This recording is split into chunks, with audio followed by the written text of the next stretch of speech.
We are back. I hope you haven't. Stefano, bravo! Bravo! Never before in my existence have I felt so full. And for a cabinet, that is a very special sensation in which to achieve a new peak. Oh, Fabrizio. It touches Aww. me deeply to be so appreciated. What's all the praise for? Stefan turns to you with a proud smile. Our dear Fabrizio just tried my new dish. I have not tried. I have reveled in your new dish. What must I do to taste it once more? Oh, brother, just ask. Of course it'll take some time. Time? I don't know that my need will wait. No. I cannot wait. Not another moment, amore. Please, activate your appetizing alchemy. Beautifully said, but it's not quite that easy. I spent 4 hours on the beef alone, you see?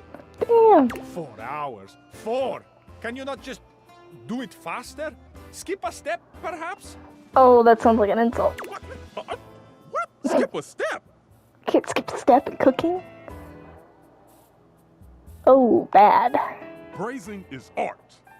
It takes time. It takes patience.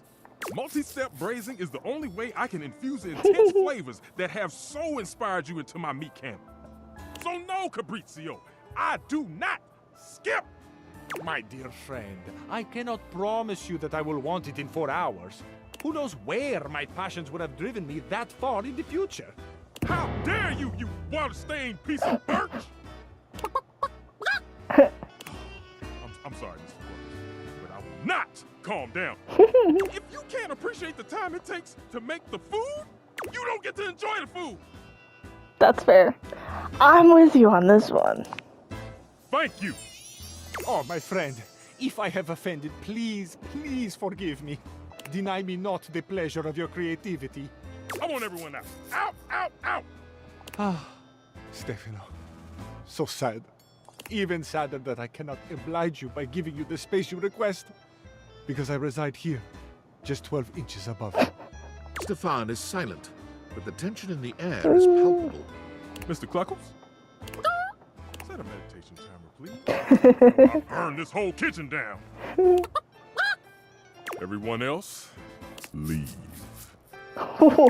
Lead. I will just be very quiet. Fine, silent. Understand? Okay.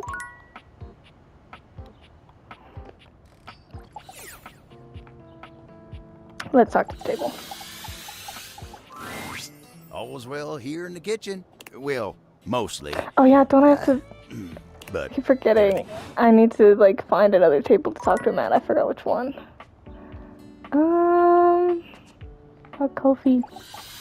Kofi. Hello, sunshine. Hi. You're so sweet. Abel told me to say hi. Abel? My sturdy cowboy. I've known Abel for some time now, and I'm not surprised he sent you to me. He's a solitary type, but if you asked, he'd give you the cloth off his table.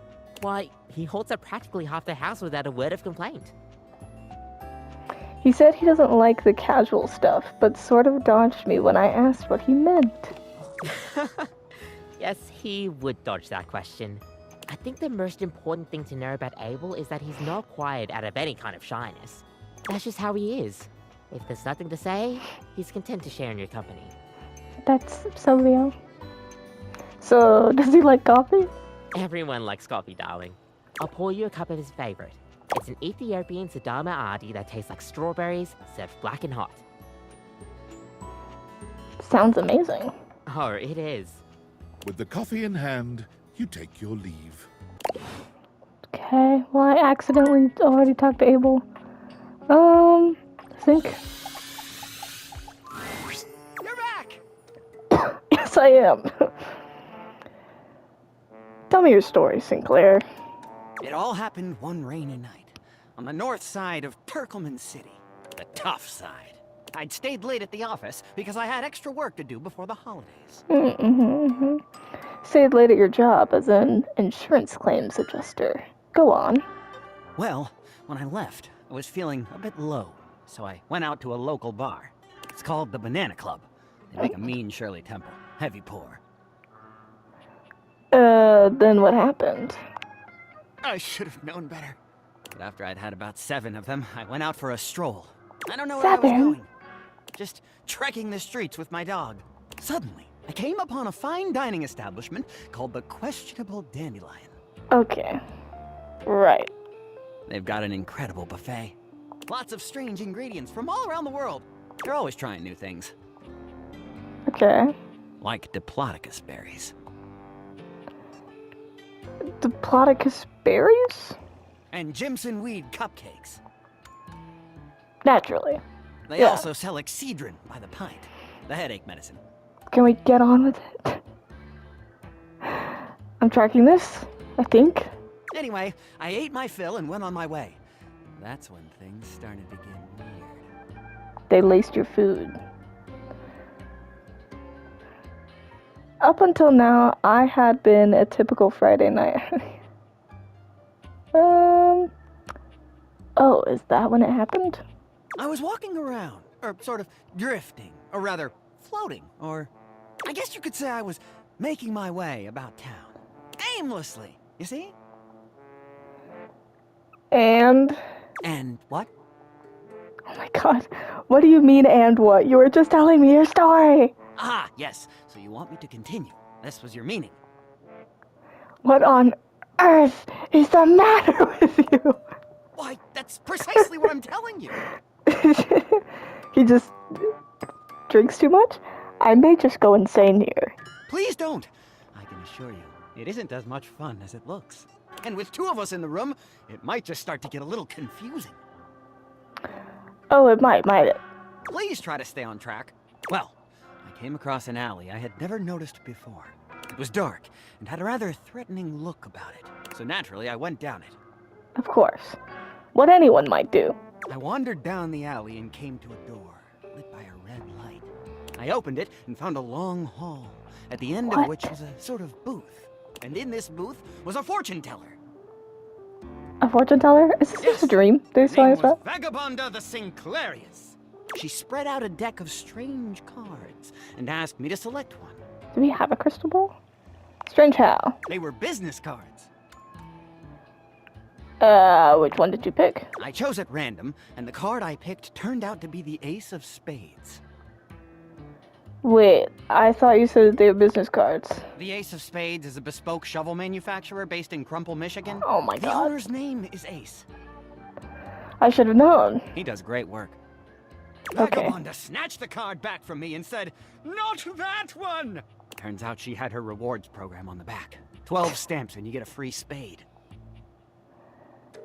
Probably shouldn't have had that one in there. We agree! Besides, she only had 2 stamps. So I snatched it back from her again, and we had a bit of a row. I guess that wasn't a very good start to our fortune-telling session. I think that's why she cursed me. Oh, how do you figure? Because right afterward, she said, "Martin, that wasn't a very good start to our fortune-telling session. I'm going to curse you because of it." And then she cursed me. To be a sink? Cursed you how? She waved what looked like a magic wand. Although, to be honest, it could have easily been a bagel of some sort. And then said, Okay. "Martin, I doom you now to become a detestable object. I transform you thusly, so that you may go home and think about what you've done." Go home and think about what you've done, She wasn't above a bad pun. and then you became a sink? And then I became a sink. Now you find me as I am, trapped in this porcelain prison. So did he always live in the object world, looking normal like all the other objects, but then they actually turned him into a sink? So technically he's still in the same world, he just looks a little different, like Dishy. I don't know. All I want to do is return to my old life, to stroll the streets of Turkleman City once more, without a care in the world. Oh, how I long for it. Please, won't you help me? I can realize Sansi you. and I would be oh so grateful if you could get to the bottom of what's going on here and return us to our proper forms. Will you?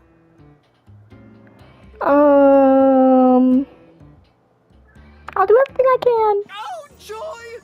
If you want to help to get to the bottom of all this, I might suggest you seek out someone who is in the business of solving unsolvable mysteries. Or just go see if Vagabond of the Sinclairius is willing to undo her curse for a free shovel. What? I think I know just the He magnifying stands there glass. silent and unmoving until you finally leave. The magnifying glass.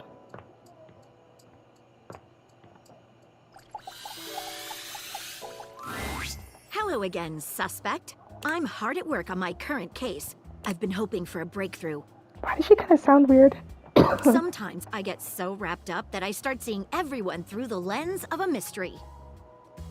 Are you really a detective? I am Maggie M. Glassbury at your service. Perhaps you've heard of me? I've acquired a modest reputation as a result of some of my previous work. What are your couple of mess known cases? Maggie puts her hands on her hips, positively radiating pride. Why, it was I who solved the mystery of the missing sock. That was you! A brief interview with the Stackables and a chat with Dirk was all it took to sort that case out. The Okay. sock was in the depths of Harper's hamper. I'm glad somebody got to the bottom of it. I also cracked the caper of the self-generating dust rabbits. Really? Where did they all come from? Static electricity. It causes particles to accumulate around pieces of hair. Your hair, to be exact. They Oh, form great. undisturbed, indead air pockets. That's why they hang out under the couch. Oh. My hair, you say? It matched the evidence, and I ruled out every other possibility. By the power of deductive reasoning, I determined that you were in fact the culprit. No getting around you, I see. I pride myself on that. What mystery are you trying to solve? Lately, I've been taxing my lens to the utmost on a very interesting case. I'm trying to get to the bottom of a mysterious love letter. It was delivered to Dorian last night. Ooh. Tell me more. At approximately 2 a.m., an unknown suspect dropped off a letter for Dorian. Upon opening it, Dorian discovered that it carried clear romantic intent. That is to say, it was asking him out. It described how his protective yet gentle presence had won over the writer's heart. If interested, he was to write back as soon as possible. Sounds good so far. Here's the catch. The letter wasn't signed with a name, just a monogram. Though he might be hesitant to admit it, Dorian was quite taken by the letter. He isn't certain whether he wants to write back until he knows more. Hmm. If you'd be open to it, I'd love to help. You would? Yeah, let me get into it. I've never So let's worked get with into anyone it. else before, but I think this could be good for the case. Why not start by giving me whatever clues you have? The case is pretty thin, but we've got a couple of clues. First of all, the paper the note was written on was somewhat interesting. Second, although the letter wasn't signed, it did have a single initial on it. Finally, I think Dorian might have a clue for us. Let's start with the paper. What makes it interesting? I have it here, semi-transparent and very thin. So, tape? It looks tape-ish. So maybe the desk lady? The office, the desk supplies? Maybe she didn't have paper? No, but I feel like she'd have paper for it. Because I want to say the book, because books, technically, they can make their own paper, right? The book guy, but then, like, I don't know. It doesn't seem like ordinary paper at all.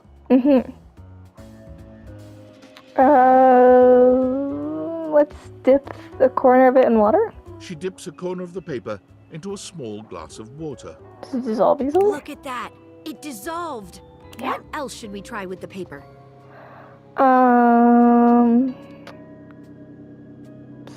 Try cutting it with scissors. She gives the paper a careful test snip. Cuts just like normal. What else should we try with the paper? Okay, burning it. She focuses a magnifying glass on the paper for a few moments, stopping immediately when it begins to smoke and catch fire. Yikes. It's definitely flammable. Does seem to burn slightly slower than normal paper, though. What else should we try with the paper? Just taste it. Taste it? If you say so.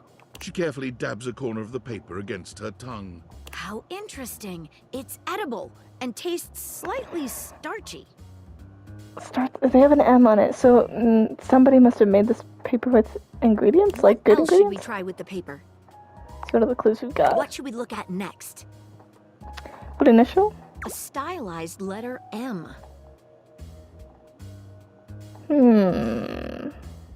First initial? Seems likely. What should we look at next? Let's have a chat with Dorian. Are they you two? Good to see you, Dorian. I've enlisted our friend here to help solve the case of the mystery letter. Splendid idea. Can you repeat what you said to me earlier about the smell you noticed? Right. Well, when I first opened the letter, I caught the faintest whiff of what I think was Truffle. truffle. Strange, no? Good luck. Let me know if you happen to figure out who it was from. I'm not one for love, but I am one for truffles. And friendship. What should we look at next? I think I know who sent the I've letter. narrowed it down to 4 suspects. Penelope, Mitchell Lynn, Mateo Monta, and Freddie Yeti.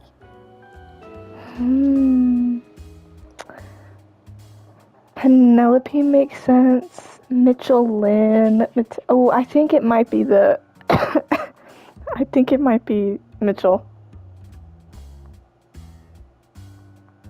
Because that's the food guy, right? Yeah, it's gotta be Mitchell. Because Mateo, he takes work at the animal shelter. I don't think he cares. Not saying he doesn't care for Dorian, but like he seems too busy. Freddie Yeti could be possible. But if we're saying somebody making their paper out of food, I feel like it would definitely be Mitchell. Penelope. Who do you think it was? It's Penelope, the office supplies. It was Freddie Yeti, the refrigerators, Mateo, the blanket. I think it's Mitchell. Wait a minute. I think you might just be right. The stylized letter M is his signature. The smell Dorian noticed makes sense now. And the paper. It's gotta be rice paper. Yeah. Truffles came from the gourmand Mitchell Lynn. You did it. You helped me crack the case. It's the least I could do, Maggie. I'm impressed. Now I'm even more excited for the next time we meet. Feel Let that me one just was go a and bit let too Dorian hard. know that his secret admirer has been discovered. Hey, before I go, I was wondering, would you like to have a cup of tea with me sometime? As Aww, a date, I mean. sure. Maggie, I would love nothing more. Maggie lets out a girlish squeal. Amazing! Oh, yes. Calm down, Maggie. The human could still be a suspect of any sort. See you again soon, compatriot in crime. Aww. I just meant there to do with the other thing, but that was so fun.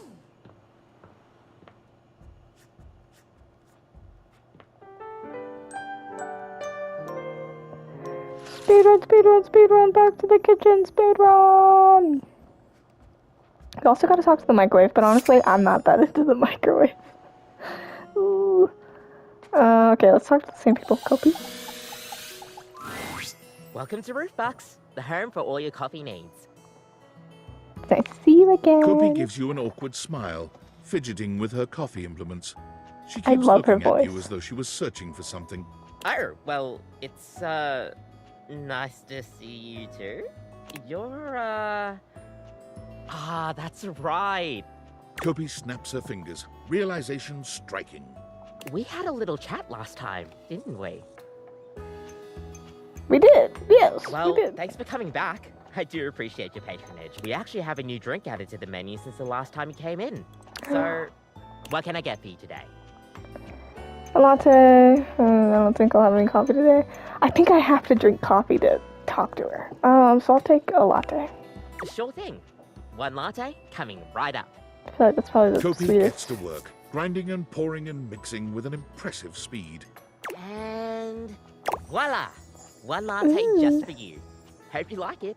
Is there anything you'd like to know about the latte? So what is a latte? Oh! Well, a latte is your pretty standard coffee. It's a shot of espresso topped with steamed milk with just a touch of foam.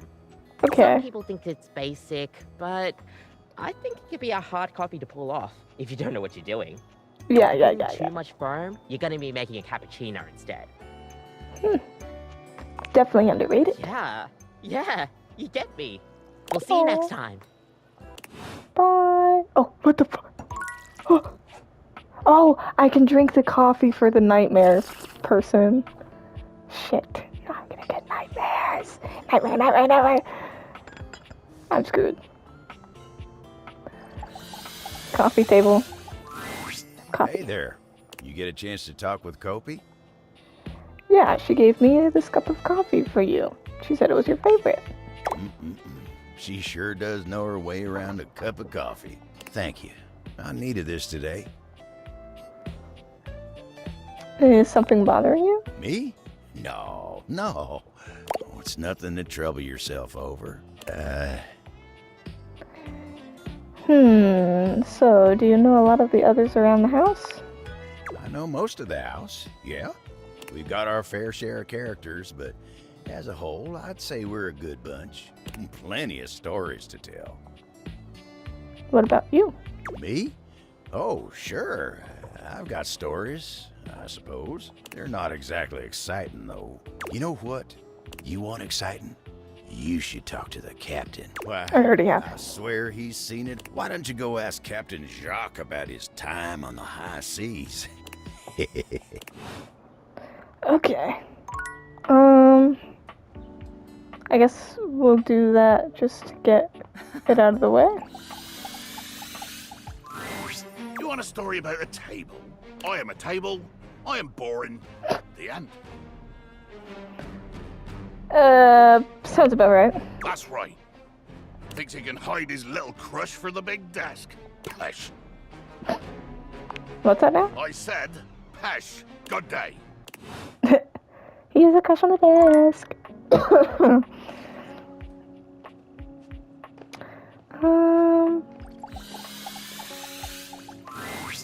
Freddy! Stefan, buddy! Hey, Freddy's normal again. Hey, don't buddy me. What is it that we talked about last week? I can't remember. A smart fridge. But yet, you can't remember one simple thing. Tell me, why did you order a slot pocket from me? Oh, because they heat better in the oven. Those are foods for Luke, not me. What's the big deal? What's the big deal? What's the big deal? See, this is why I... Okay. Calm down, Stefan. They don't know any better. I need both of you to listen very closely. I can heat a slot pocket to perfection, but I was not given both convection and conduction for it to be wasted on frozen pastry filled with subpar meat products. If you want something like that done, you can talk to Luke. Oh, Luke's the microwave. Not me.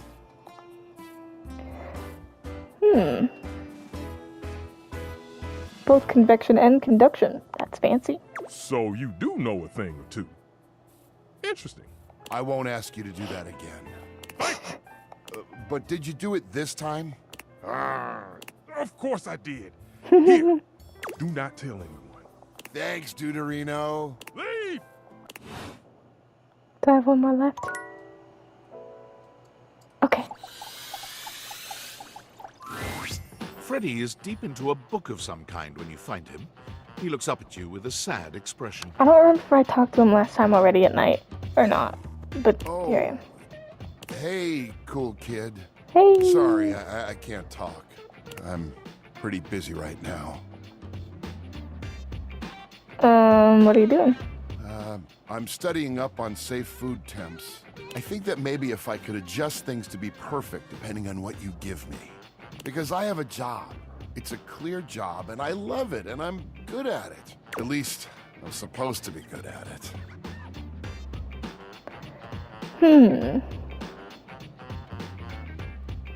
It's not your fault any of the food went bad.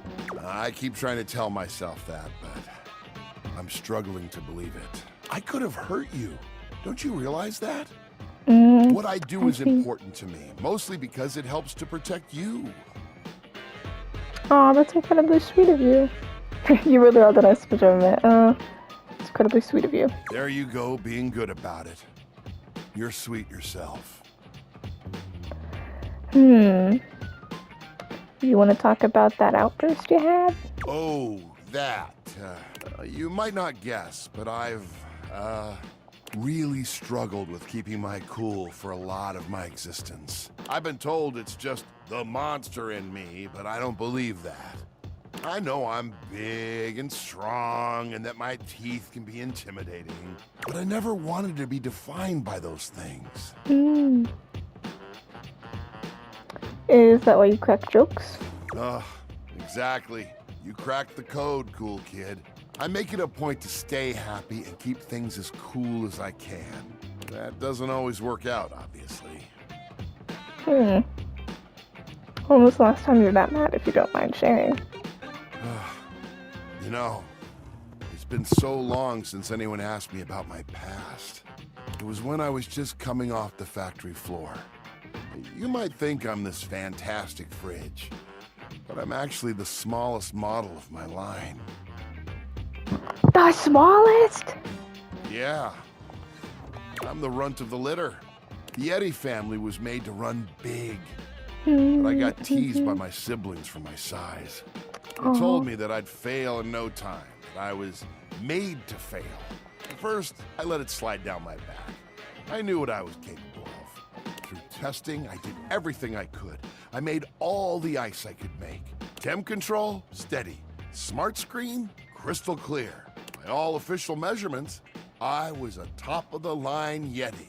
Those things didn't matter. Every day I would get teased.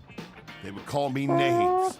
And one day, I just had it. I got so mad, I blew a cooling line. They called me defective after that. Oh no, I'm so sorry. It's all right. I'm lucky that I was able to get repaired. I thought for sure I was going to be made into scrap.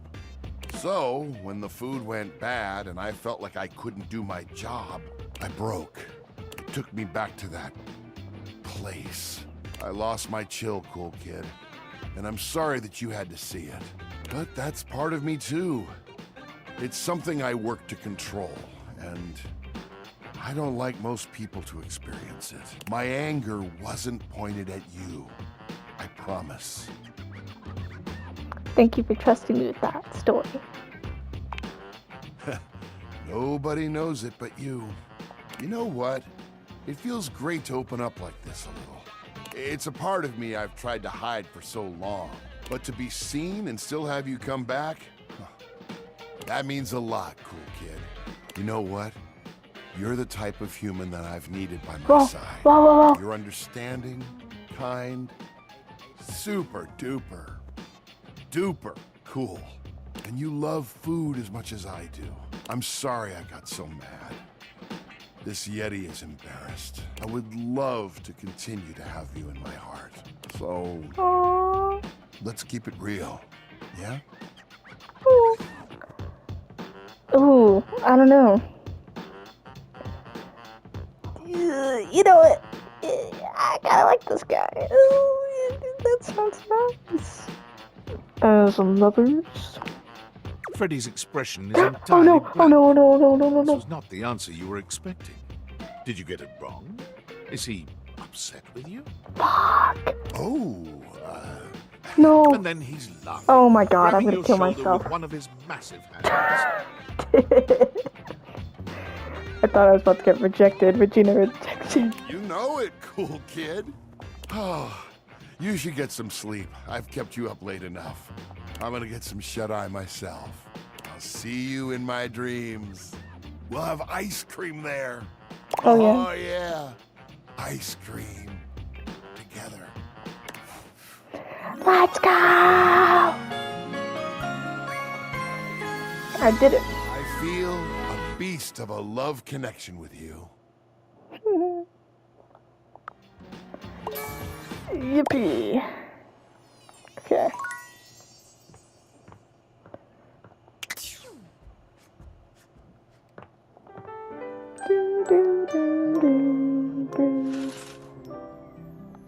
Go.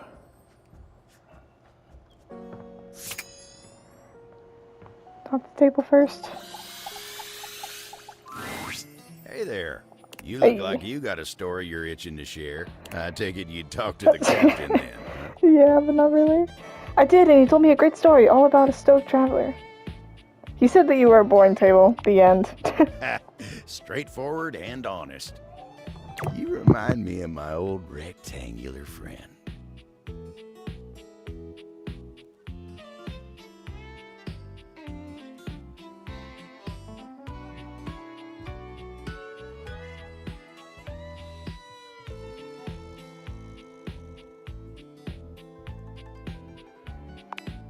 You know, Dasha. Anyway, you remind me of her. She's a sly one, too. Always trying to get me to focus on myself.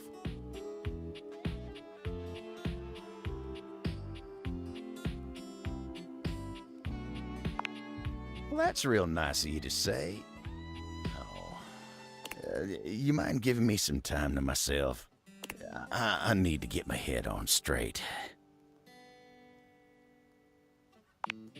Always am. Interesting.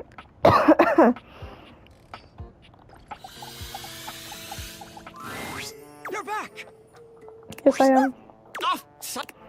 I don't care how dirty they are. Off with you. Go to your train. Oh, and I didn't You stop found it. someone to help yet? Shit. Have I ran into Vagabond? I don't know, maybe I have. You did? I did. I happen to be carrying an unneeded shovel at the time. That's so unlikely as to be almost unbelievable. They I'm do lying, say aren't that. I? They always have. And as I offered Bengal and the shovel in exchange for the Chris and follow, you're better now. I am? Wow! Thank you! Let me shake your Oh my god, that's so tricks will mean. work on and my dog! It's so I by don't care if myself. you don't mind, Sudsy. Exactly. I'm sorry, I was just trying to help. Your story is so crazy, I thought that maybe I could just sort of convince you out of it. Unbelievable. You thought that it wasn't my... You don't know what it's like to know in your heart that you're an insurance claims adjuster. A sink with a bar of soap. I'm sure there's a right way to get this, but I don't have to know what it He is. stands there silent enough. Okay, anyways, Kopi. Make me feel better. Also, I didn't get a Kopi is in the nightmare. middle of opening a bag of coffee beans, wafting their aroma towards her with a pleasant sigh. Oh, hey! Welcome back. I hope you're in the mood for some delicious coffee. I just got him some fresh new beans, so they're gonna be nice and ready to grind. And, well, I'm looking to try something a little different today. So, what can I get for you today? An affogato?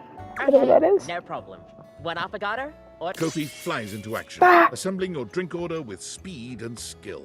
Alright, here we go. One affogato. Ooh. Enjoy! Is there anything you'd like to know about the affogato?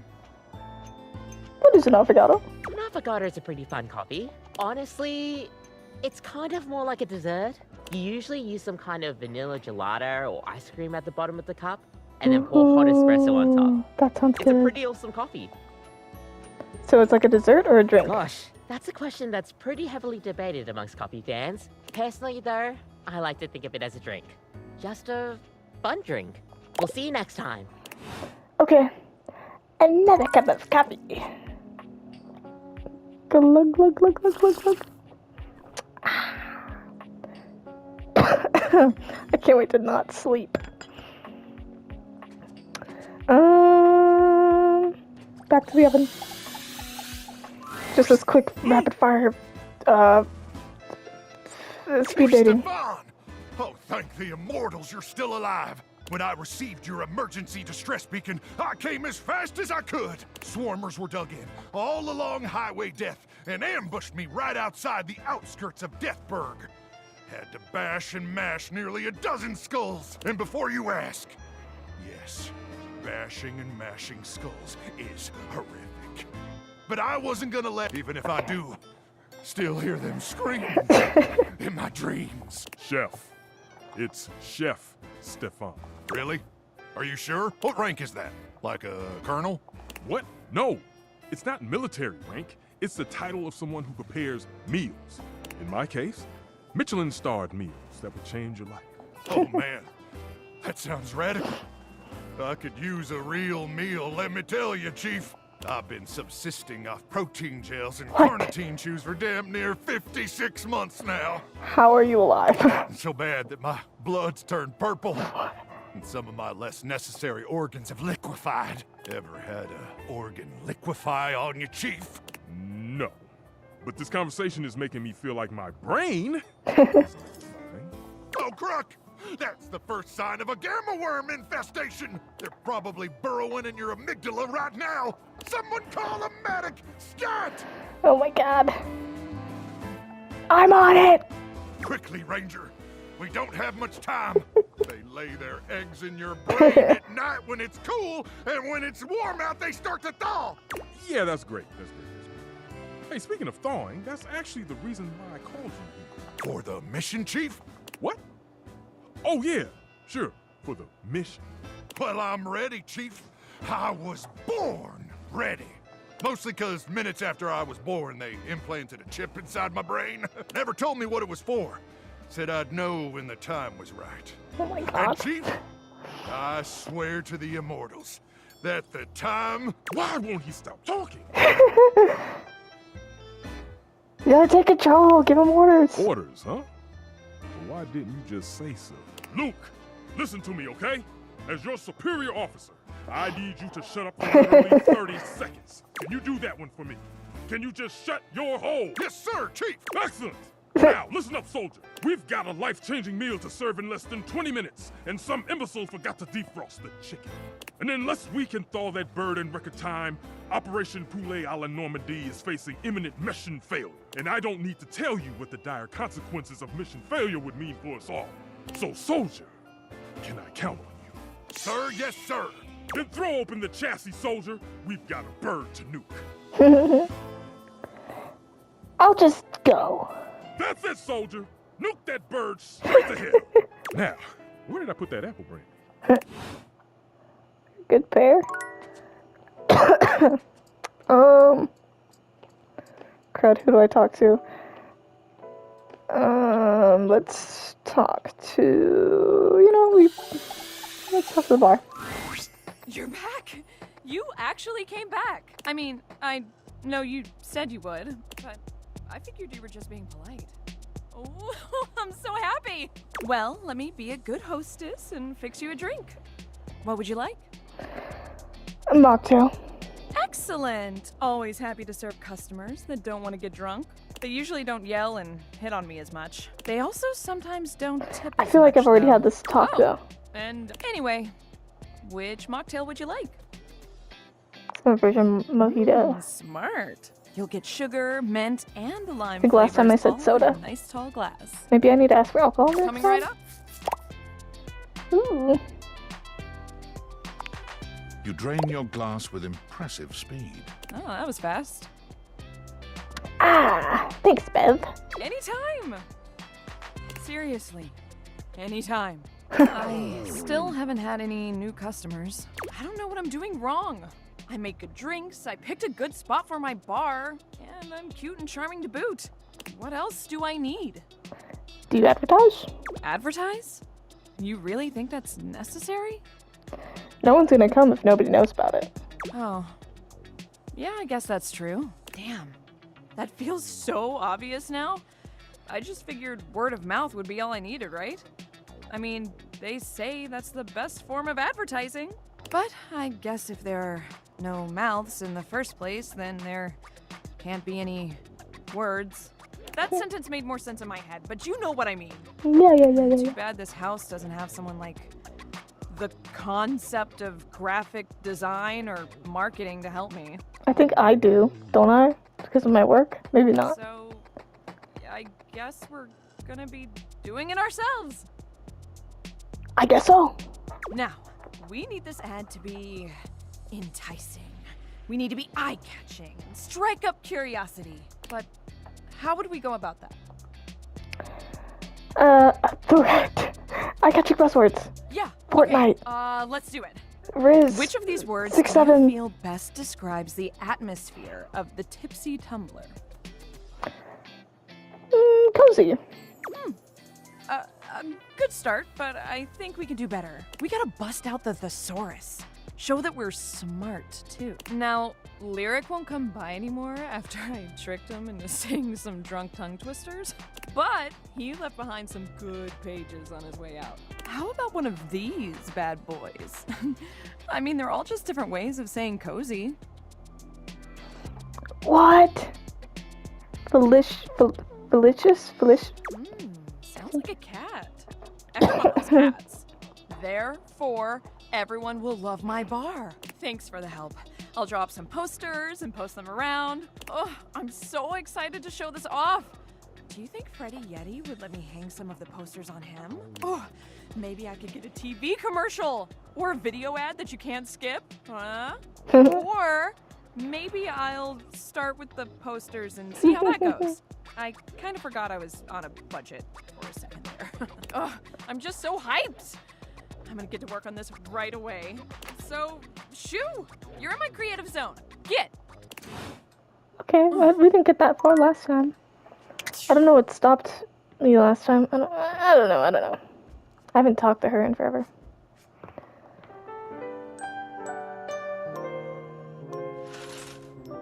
Go!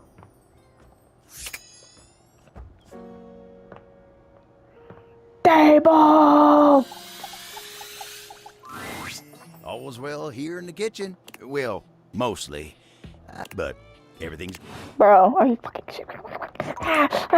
Okay, Kobe. It's my favorite custom. What can I get for you today? An Irish coffee. Right. Just, remember that the Irish coffee is going to be a little different. Does it have alcohol? Make sure you can take your alcohol. Kobe makes a lovely cup of coffee in her expert way, topping it off with a generous pour of cream. You can smell the alcohol even before she hands it to you. And there we are. Enjoy. Is there anything you'd like to know about the Irish coffee? Why is there alcohol in there? Yeah, it's more of a cocktail. You know how there's usually espresso martini at bars? The Irish coffee is kind of similar. You've got sugar and whiskey poured over black coffee, stir it up a little bit, and then pour some thick cream over it. That's a lot of ingredients in there. Oh, but trust me, it really makes it all worth it when you prepare it correctly. We'll see you next time. Thank you, Kobe.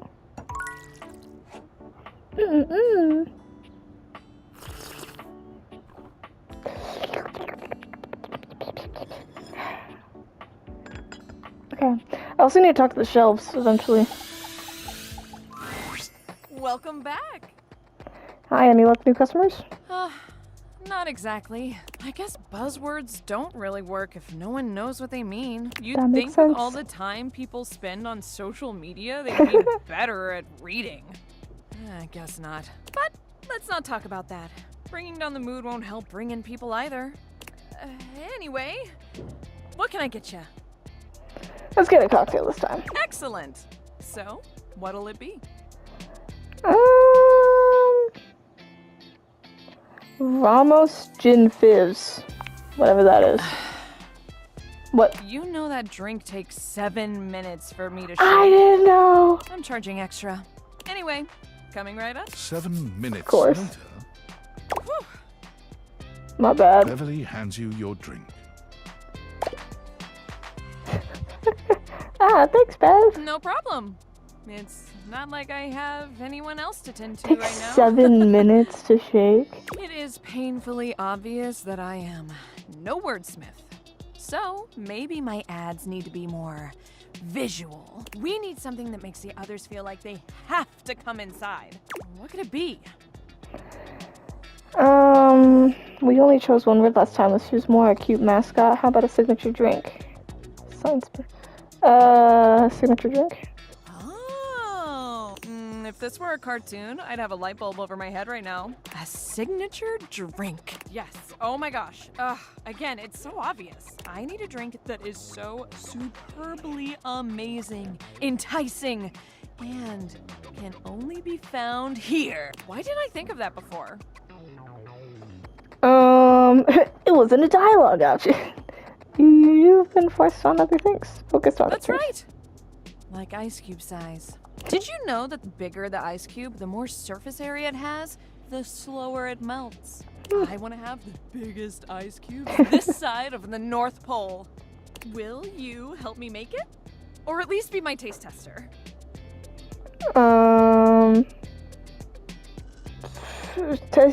Tasting, drinking, imbibing, I'm all for it.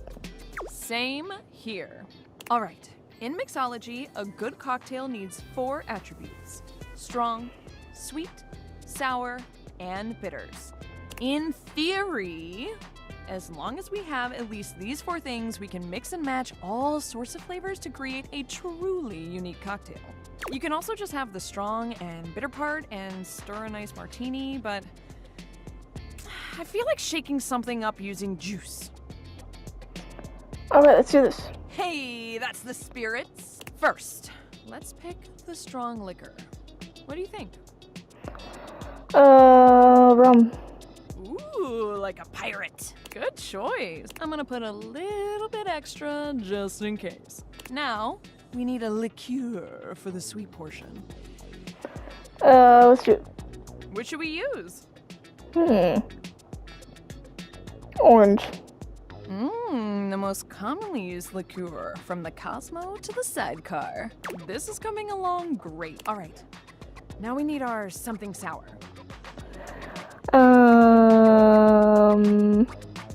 Sour cherry juice. Now that'll add a real nice kick and dark ruby color. Almost done. Now we need bitters. I don't know Which what any one of this should we means, pick? but I don't need to explain it.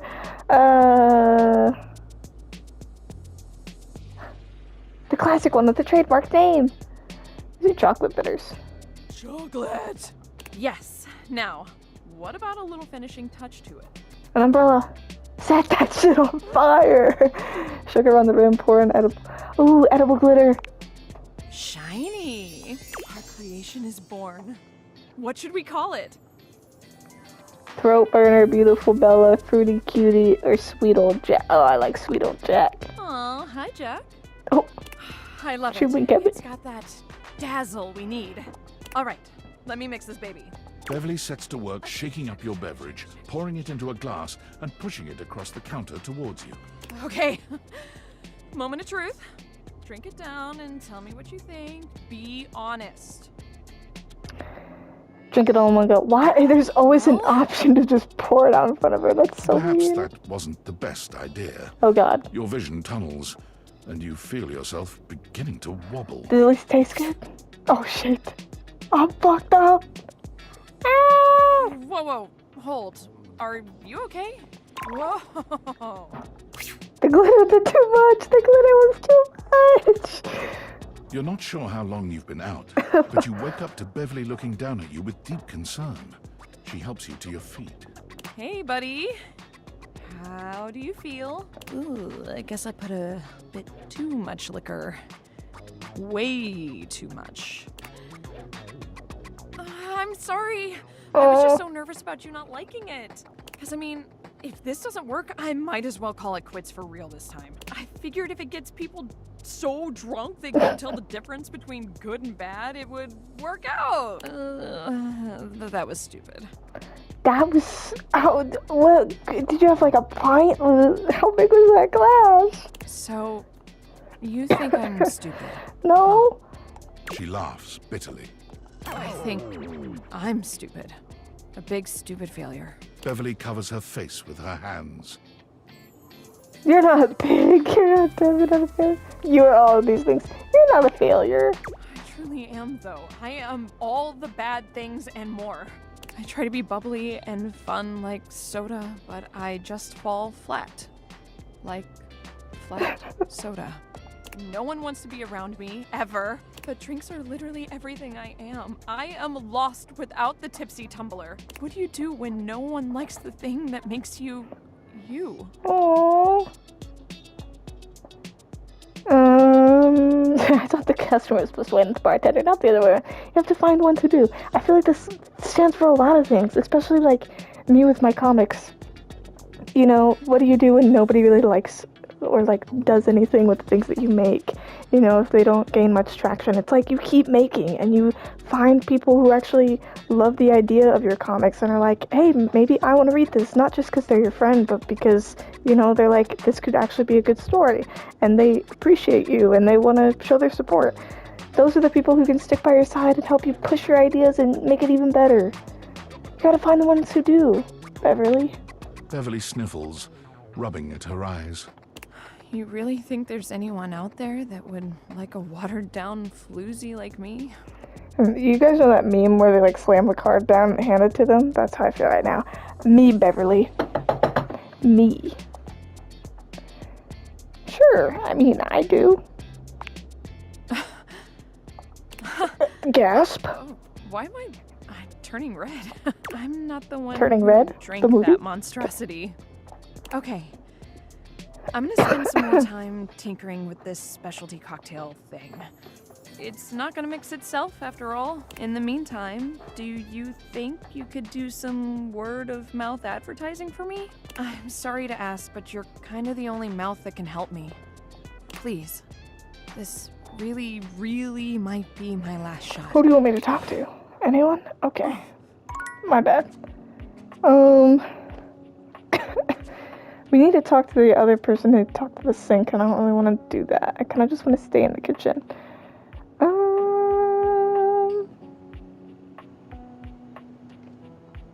Already talked to you, I think. We have not talked to the cupboards.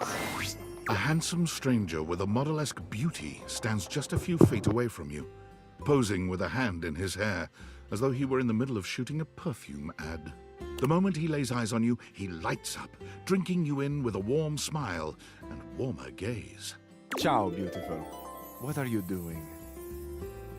Ciao. Beautiful, are you talking about me? Ah, Amore, of course I'm talking about you. Little me? The contour of you, the shape. I would love nothing more than to paint you.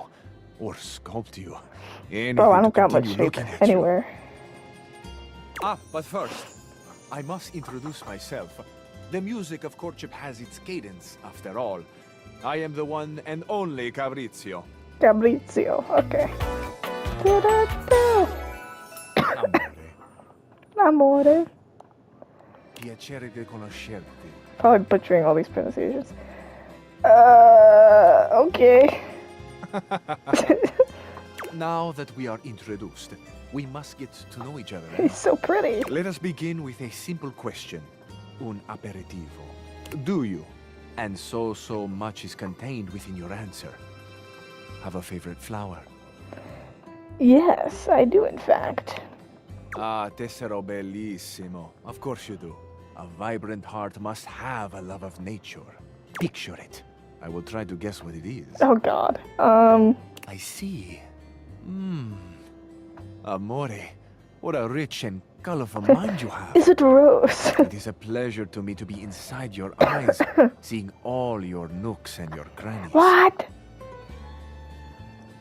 Okay, let's look less at the grannies, huh? Of course. I am sorry. Sometimes I am, how do you say, overzealous. There is time for crannies later. And nooks. I see red. No, not red. Amore, I don't even how remember what my specific favorite you flower are. is.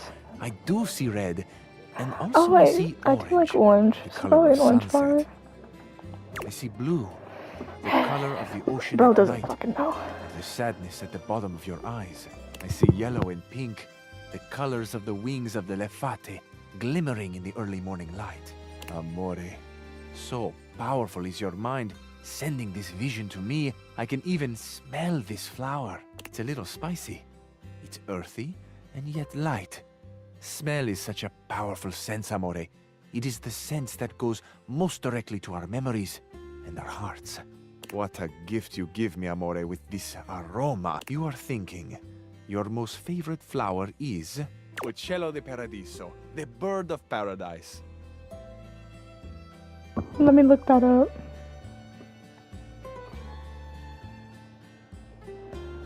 Uccello di Paradiso flower. sure I could probably just put the Bird of Paradise. Ooh. That is pretty, but definitely the shape is too weird. I can't say that's my favorite flower. They look dumb.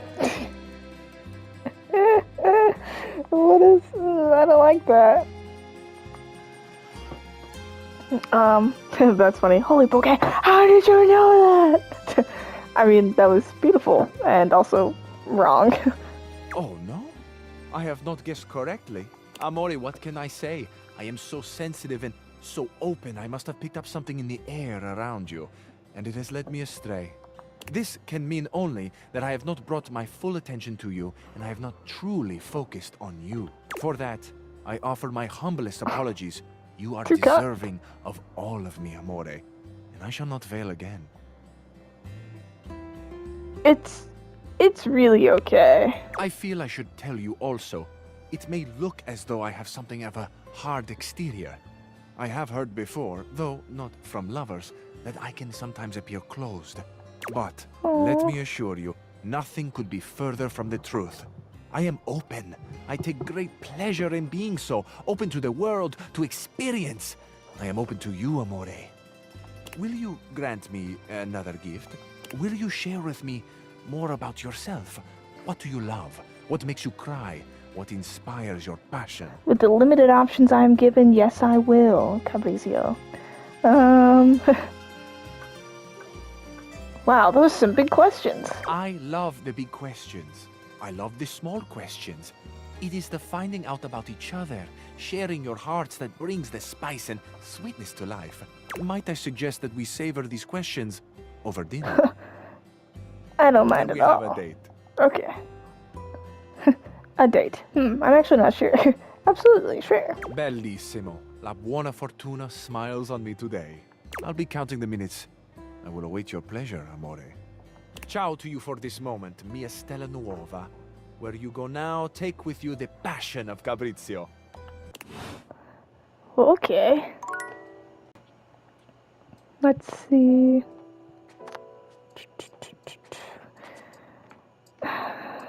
You know what, fuck it. Oh. Luke points his weapon at you, barking orders without so much as a... Stand down, and or a utility bill with your... It's not preferable. Do it! What are we doing? But I only have my driver's license! I'm sorry. Did that sound like a request? If so, that's my bad.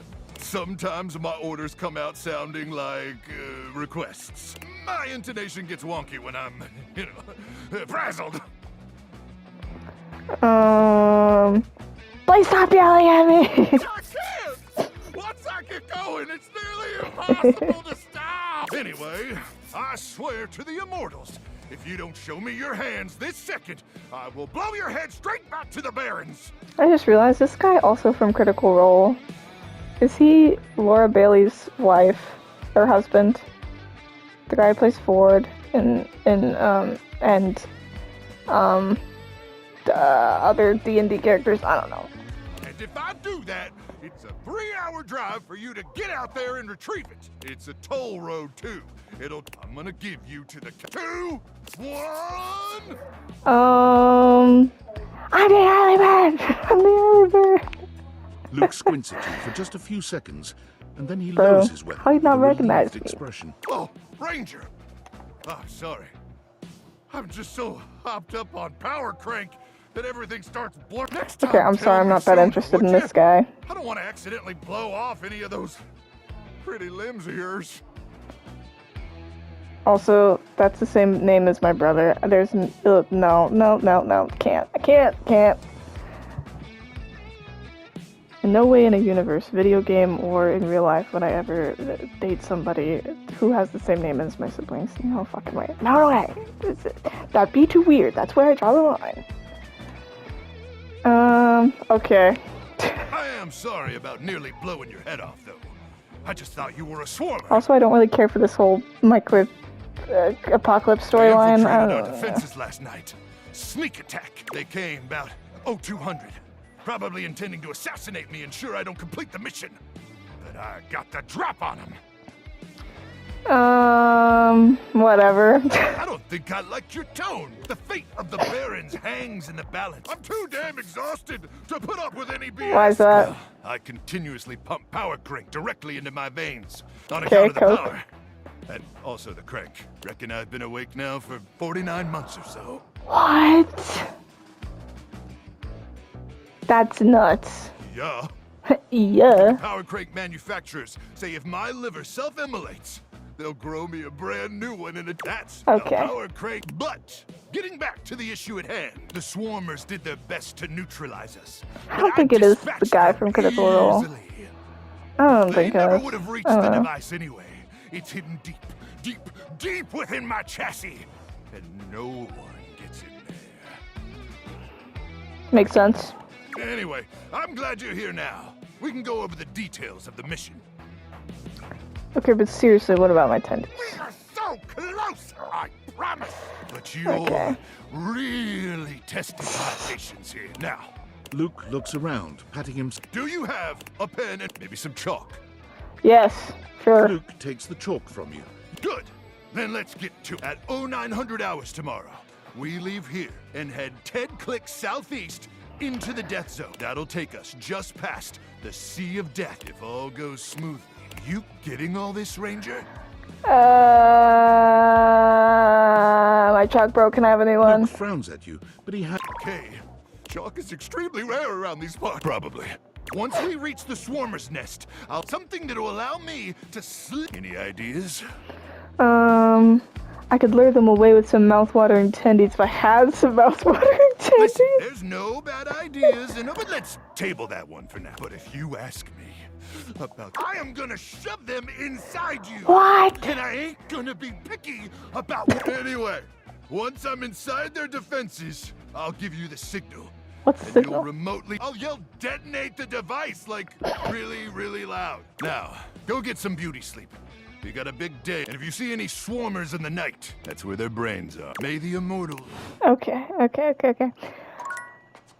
He said, oh, 900. I don't know what that means. I'm just gonna come at any time and hope somebody's there.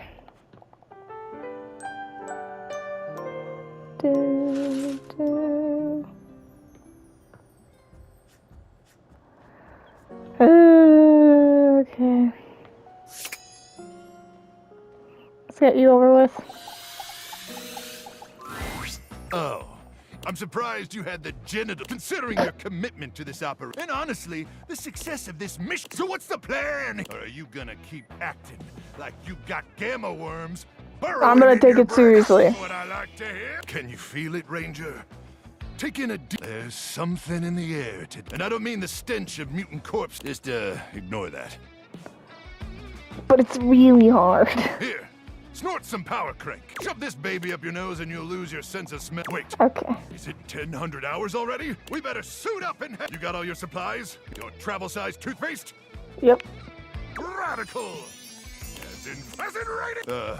One last thing before we head out. He just talks so much. I'm sorry. I need you to reach into my chassis and arm the electromagnetic Wait, the device. bomb's on you? There won't be any time to Or do what? it once we're out in the Barrens. Especially goodness, now that we Ron. gotta stop at Death Mart for snacks. Can you do that for me? Reach inside my chassis and arm the device. I don't know. I don't That's think I all know right, how. Ranger. If I could guide my college roommate through my own control panel replacements, I can walk you through this. But first things first, I need you to open up the door. Just push the open button. Easy now. You press the open button on Luke's console with ginger fingers, and it swings open without a hitch. All right, great. Now it's real. Now You do as he asks. Okay. it should be a oh, you're doing so good, Ranger. Okay, I got it. Wait, this doesn't seem right. What? What's the matter? The label here says it's for warming up food. I thought it was a bomb. You withdraw your hand from Luke's cavity at once. Well, I mean, sure, a magnetron isn't technically a bomb, but I never said it was. I said it was a handheld electromagnetic device. And it is! It's an awesome electromagnetic device that uses microwave radiation to cook food! Delicious food! But that doesn't mean It can't send those swarmers back to hell unless you're calling me a liar. I'm sorry, I didn't mean to. Well, it's too late. I can't believe after I let you have the audacity. And if I'm lying about the magnetron, I must be lying about other stuff. Is that what you think? Can't we talk about this? Oh, the time for talking is over. Look, I'm not gonna sit around here, and since I can't actually leave, because I'm a freaking microwave, I'd appreciate it if you'd get out of my face. May the immortals curse you with skin rashes and... Okay, whatever, man. Can I talk to the table? Maybe I need to try a different table? All's well, but Okay, I think I need to talk to a different table next time. Kopi. I need my copium. I don't know. It's my coffee. favorite customer. Hi. What can I get for you today? I don't think I want any coffee. We'll see you next time. Fuck. I don't. Because is it just gonna give me the same options?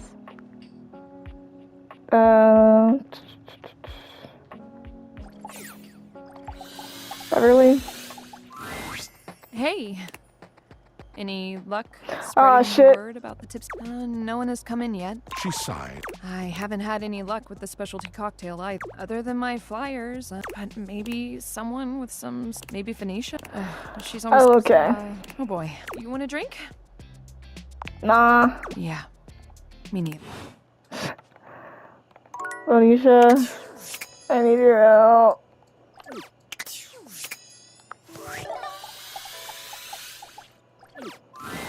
As you approach her, Phoenicia leans in. Listen, I'm not usually one to eavesdrop. I overheard you and Beverly talk, and I think I might be able to help. I mean, if there was a cute new spot with placebook-worthy specialty drinks and good lighting, and even I didn't know about it, she definitely needs it. What do you need? We gotta drag her advertising into the 21st century for starters. All it takes is a few well-framed shots of the decor, a lineup of the best stuff on the menu, and a little voiceover from a beloved internet personality. Instant FOMO. Line out the door. Guaranteed. Trust me. Aww. She did mention something about a new drink. Maybe we could feature a special drink. Ooh, that's perfect. What is it? We worked on it, but she said she's gonna spend more time tinkering. Ooh. Oh, okay. I've got this. I'll check back with her soon, though, because this is gonna blow up. You got it. But first, you gonna need to tell me exactly where her bar is. Seriously, she doesn't even have a Kelp page. I think that's all. Yep.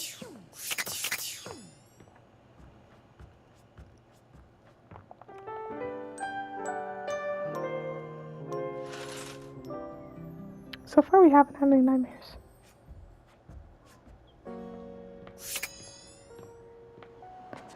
Okay, microwave. Ranger, what are you doing here? It's my house. I live here. Seriously? Playing that card? Oh, let's just skip the formalities. I thought I was real clear last time we talked. I yelled it real loud, using my big outside voice and everything. But I wanted to see you. You're just... Why?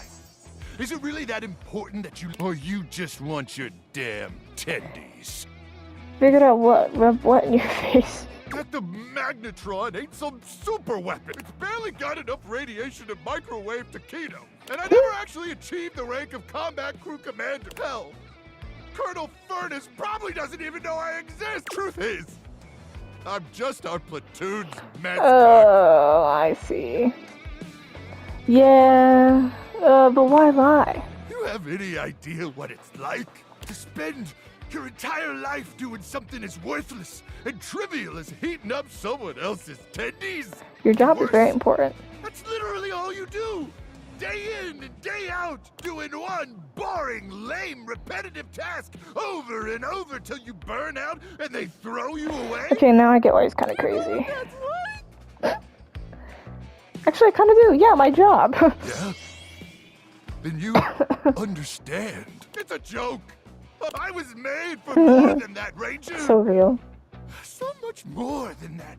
I was born to climb mountains and slay monsters and power lift monsters. A life of consequence. So when I discovered I had a magnetron inside me, I thought I could be more than a pathetic tendy heater. I could be Luke Nukem, savior of the Barrens. But I should have known that was just a fantasy. You still can. Nah, it's too late. How can you say that? What about your magnetron? My magnetron? What about it? You've got literal radiation coursing through you. How cool is that? Huh. You know, I never really thought about it, but I do got a magnetron inside of me. And sure, maybe it ain't a nuke.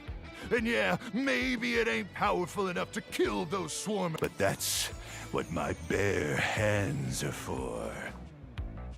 Hell yeah. Electromagnetic radiation courses through these veins. My very life force is fueled by unbridled radioactive... Hell, I'm basically a superhero. Exactly. Thank you, Ranger. Meeting you has had a profound impact on my existence.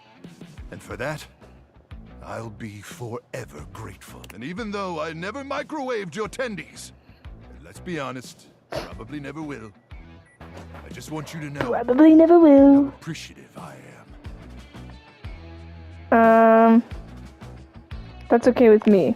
I hope you'll still join me on my mission as my true friend, fellow grunt, and dedicated swarmer bait. Wait, there's a butter there, Luke. Thanks, friendo. Now, Yeah. grab your protein gels and suit up, Ranger. It's time to send these swarmers to hell. Yay, friend. There's no wingman I'd rather be pinned down under enemy fire with. Okay. Okay, we talked to Kopi. Or no, we just talked to Language. Let's go to the bar. I've put up flyers everywhere and still nobody's coming here. I'd be out of money if it weren't for the fact that I don't pay any rent. Move over, honey. Move over, honey. Help it. Phoenicia? I love What are you Misha. doing here? I heard your bar needs a little TLC, so I brought some friends. All of them, actually. You said all. You really came to see me? And I also heard you needed some ideas for a new cocktail. Sure, what we got, y'all? I brought some vodka. And I brought cranberry juice to go with Who that. the fuck is that guy? Trust me. I have some limoncello to add a little class. You know what's trendy right now is passion fruit juice. Good for antioxidants and bullshit. Spicy cocktails have been de rigueur lately. Oh, I forgot about him. So He's I in the have some kitchen, too. ancho chili powder with a little cinnamon mixed in for a soupçon of sweet. Yeah. Special powdered air for some quality foam on the top. I don't actually drink, but if you can make a non-alcoholic version of this, I'll try it. I brought my hot talents in case your cocktail needs a little flair. And because you're so passionate about this bar, and because if this place succeeds, it'll be a great new place for posting pics, I brought passion fruit juice. All that's left now is for you to mix all these things together. I don't know. I'm not sure I can. Aww. It might be a lot now, but you got talent, the mixology will come. You've got this, Bev. Oh, okay. You're right. I got this. I got this. Beverly gathers together each disparate ingredient, Yeah. slicing, squeezing, shaking, and mixing them into a drink that at least looks decent. One final touch. Scandelabra, would you please toast a little heart shape on the top? But of course. Scandelabra lights a thin flame at the end of his fingertip, drawing a little heart into the drink. Okay. I think it's done. Everyone, drink up. The Aww. gathered company all lift their glasses in a silent toast to They Beverly. all throw And up. one by one, they drink. Beverly looks from face to face, desperately trying to glean a reaction. So, what do you all think? It's totally tubulicious. Who is That's a that mix guy? of tubular and delicious. So funny. Whew, that's got a kick to it. I like it though. Delicious. What a complex flavor. I can feel the antioxidants working their magic. The free radicals in my body do not stand a chance. Goodbye. You know, the top quality air in the foam truly ties it all together. You're welcome. Swish posh. It's my precise handiwork that's the cherry on top. Heck, even without alcohol, that packs a wallop. And you? Mid. Honestly, I think that everyone worked together. This creates the worst product. It's delicious! Oh, thank God. Wait, hold on. I need to take a picture of this first. Woo, my followers are gonna flip when they see this. Did you hear that? Word of mouth advertising right there. Oh, is this what hope feels like? Oh. It's nice. So, what are you going to call my new creation? Not yours, Limp. Beverly's. Well, if I want to make this exclusive here, I need to give it a name.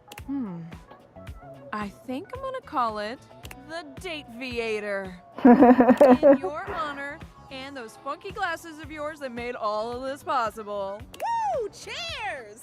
Oh my gosh, you guys. Oh, I'm gonna cry.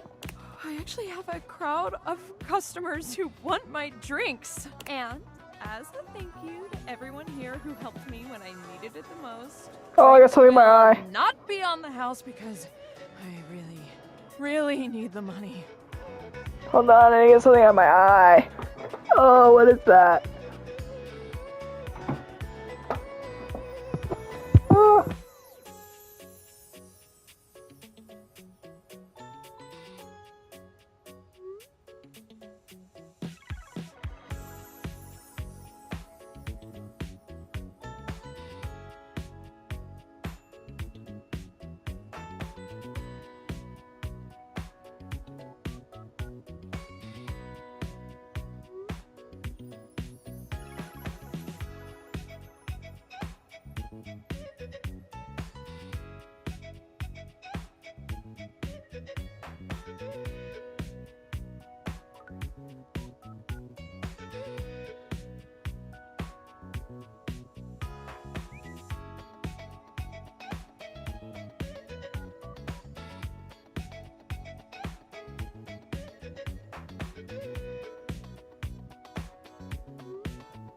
Okay, I don't know where it went or if it even got out of my eye, but okay. And everyone was Oh my happy god. to pay. Aw. That's great. So proud.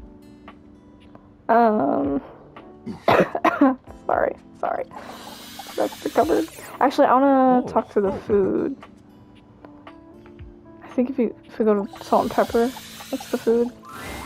You find Mitchell looking more pensive than usual. He sits, staring off into the distance, absently swirling a glass of red. He notices you when you approach, and you catch a glint of something in his eyes. Bonsoir, mon ami. Mon chéri. Sometimes I get so wrapped up in what I'm doing that I forget the most essential things. Oh, sorry. I breathed in, and it just... Is something wrong, Mitch? Not at all, not at all. In fact, something has never been more right. May I ask you something? Sure, what's up? Ask away. Do you think there is a connection between food and love? For sure. Specifically, do you think that by eating with another, delighting in delicacies, appreciating the ambiance of a fine establishment, engaging in pleasant conversation and the elegant dance of table manners, can these things make love? They cannot make it, but they can reveal it. They are themselves. Ooh. They are themselves an act of love, yeah. An act of love. Do you mean to say that love is created by what we do? Yeah. This is a beautiful sentiment, and one that goes straight to my heart. Do return soon. Yes, I must say I am eagerly awaiting our next rendezvous. I've begun to find you rather entrancing. But tonight I need some time with this glass of wine. Bro's voice carries, I'm not gonna lie. Those chocolate pants or something. I don't know what's going on That is to here. say, time to be with myself. Okay, let's talk to the other romantic. Amore, buongiorno. I have been pacing the floor, imploring the gods for the moment when you would come to me again. The sight of you still strikes breath from my lungs.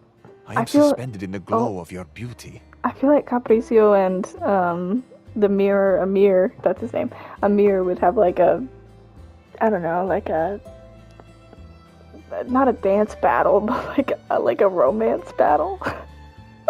They'd be like fighting each other to like look more romantic. I don't know, because they're both kind of similar in the way they act a bit. They're very romantic.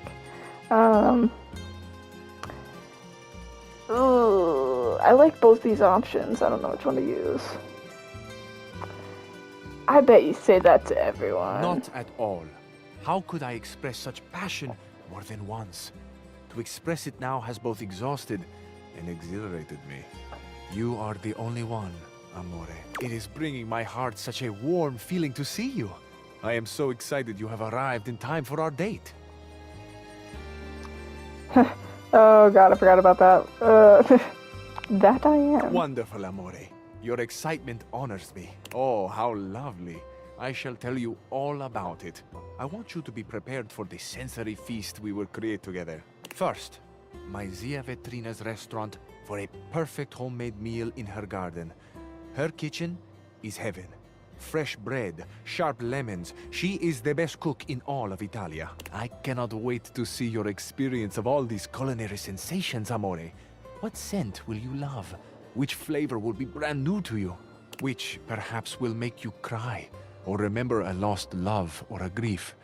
Will your scents be the same as mine? Do you like good food, Amore? Real Italian food? Obviously, more of a Thai fan, but I can try something new.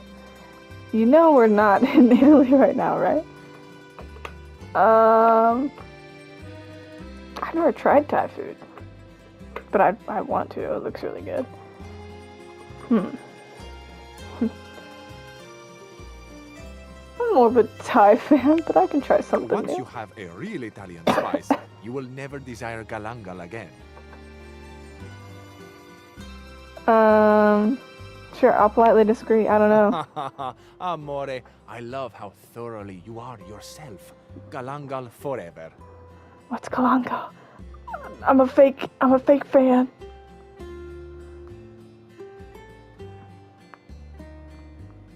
Oh.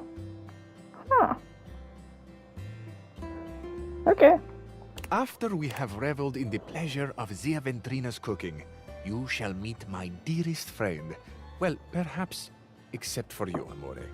This is my scooter, Il Ragazzo Pazzo. Together, the three of us will take the most beautiful road in all of Italia.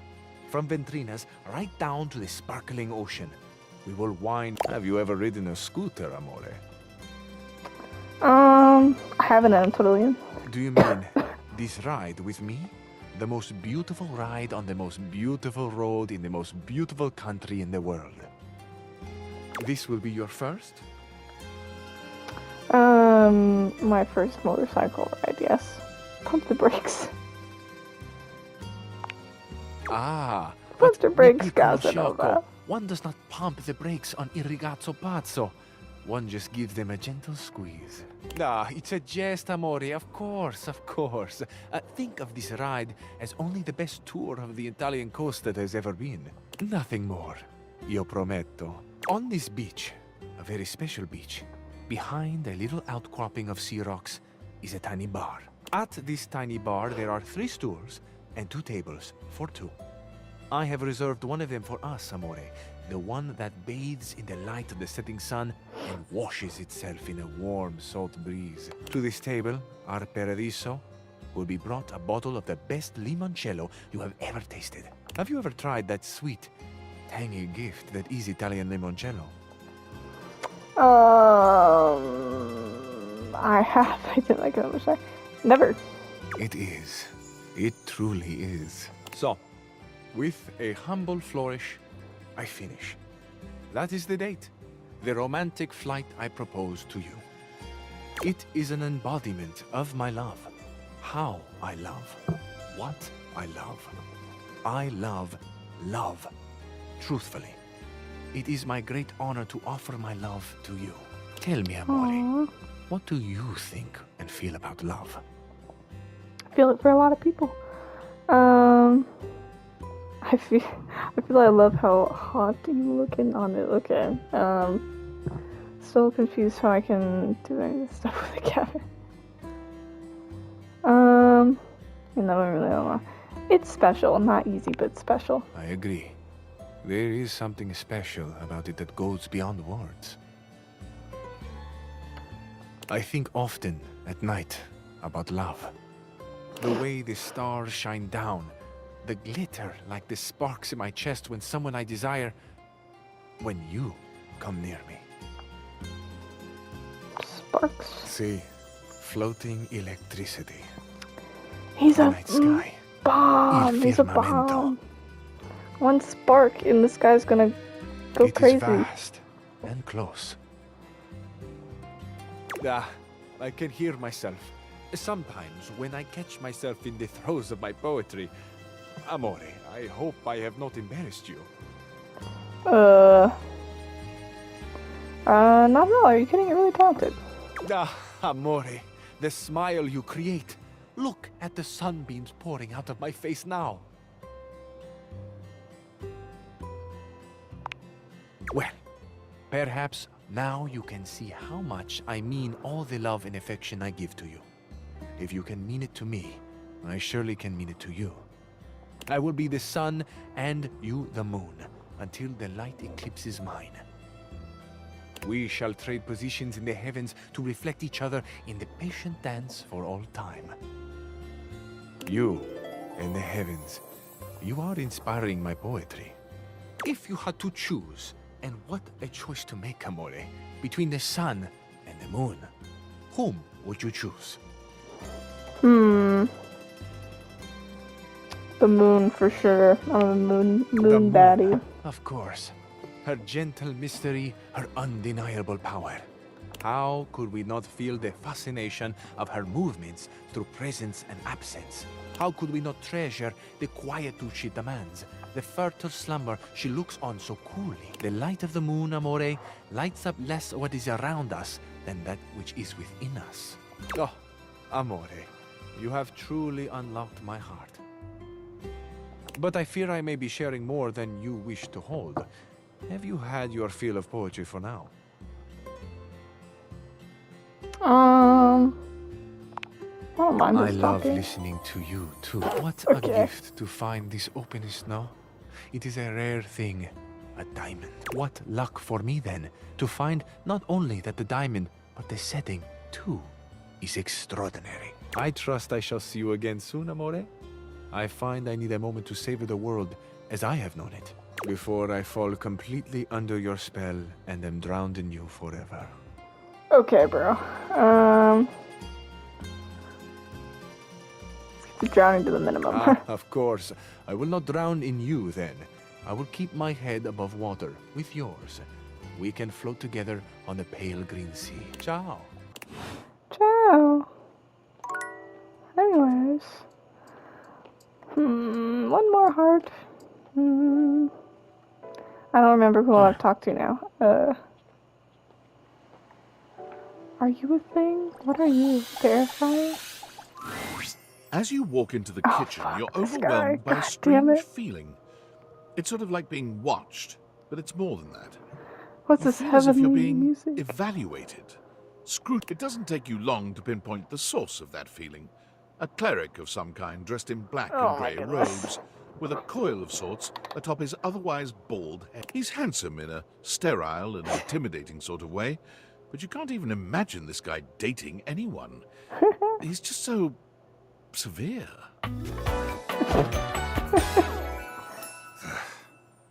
Okay. You reek. And you shine? Of what? You don't even see it, do you? Are you truly This so guy's far all gone? Oh my god, he plays one of one of the twins of Vox Machina, and Molly Tea Leaf, I think, and the other campaign. Oh my goodness. You reek of sin and grease. I feel as if I have been bathed in oil simply looking at you. But all I had to eat today was cereal. This goes far beyond what you've eaten today, sinner. Your soul is tainted from years of blasphemy. I am Friar Errol, founder of the First Church of Convection. I am the steward of the road to the heavenly kitchen. I am a holy vessel for culinary purity and efficiency. And I am your salvation, sinner. If you would but take my hand. I'm not taking shit of yours, bro. What exactly do I need to do? I'm not taking shit. How vulgar. You will keep a civil tongue in your head when you speak to a friar of faith. But my Lord of Convection is generous, even to those such as yourself. It is not too late to save your sorry soul. I guess you would date this guy if you're into, like, religious, kind of like, you know how the safe is kind of like dominant? I feel like this guy's kind of like the I'll put you in place, kind of like for the people who are into that. I don't know. First, you are to confess your sins to me, the steward of your culinary soul. Second, you are to help spread the gospel of convection. And finally, you are to keep your soul. The path to the heavenly kitchen is blessed. Is our Lord not most generous? He sounds awful. You are so addled with sin and calamity. Bless your humble friar with patience. Tell me, do you wish to repent for your color? I am ready, willing, and able to grant you absolution. You need only I have food sin. Speak, my child. What is it you wish to confess? I had McDonald's yesterday. The oil soaked right through the bag. I once stole a pack of gum without realizing it was from the grocery store. I didn't even know what air fryer, how it works. I had McDonald's yesterday and the oil soaked right through the bag. A shudder runs through the friar. Disgust, probably. But if you didn't know any better, you'd almost swear he was What? hearing this. This is what I'm talking about. How disgusting. Oh my god. You've done the right thing, confessing to me. This is the plot twist. He's into it. No! No! No, no, no, no, no, no, no, no, no. Tell me, did you enjoy it? Oh did my the god! impurity of it all This is why people are captured by it.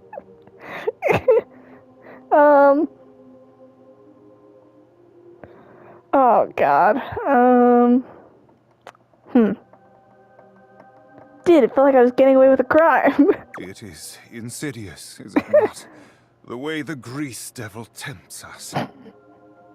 Even I am not immune to temptation, perfect though I may be. Okay, now I might want to bag this guy just for funsies. I'm not Grease gonna lie. devil is slippery and sneaky indeed. Because who wouldn't want to bag a priest? Who's like... I don't even know. In confessing your temptation, you have done well today, my child. Return to me again, and we will continue guiding you down the path to salvation. I told you. For now, I must return to my duties. May you feel his currents at your back. Amen. Amen. Oh, I'm coming back for you, buddy.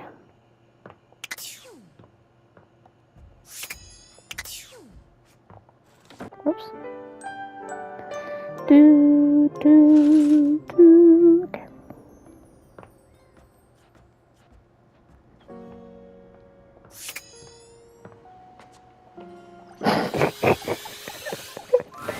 Oh my After your God. last encounter, you're not entirely surprised to hear the friar's voice before you enter the kitchen. The fucking You are, music. however, surprised by the volume and tone of his voice, as well as the presence of two others. It seems there's a lively discussion going on when you enter. There is reason to raise your voices. We can speak like civilized devices. I see right through you, Father! Friar. Those who cannot handle progress and efficiency are doomed to oblivion and obscurity. It is perfectly natural to react to one's own obsolescence with anger. You do your best to be quiet, but the moment your foot makes contact with the kitchen floor, 3 heads whip around to look at you. You! Yes, you, come here. Adding another to your ranks will not help your cause. Will you shut your goddamn fry hole for just 1 second? We're obviously not going to settle this going around in circles like we've been. So, you're just in time. In time for what? I've only tried to educate these two on the sorry state of their souls. Only? You're insulting the culinary arts and our entire existence. It gets me real heated. Before you came, I was educating these two misguided souls as to the state of their spiritual affairs. For a time, Stefan's way was the only way we all knew. Luke brought innovation in the form of eliminating oil, it's true, but his heat is unevenly applied, and if not wielded carefully, can dry out and destroy most anything. I ain't about to let you speak for me. Or me. If you insist on spewing your lies, only do it quickly so we might return to the subject of salvation. Deep breath, Luke. In and out. Trust me. Oh, there you are. Beautiful.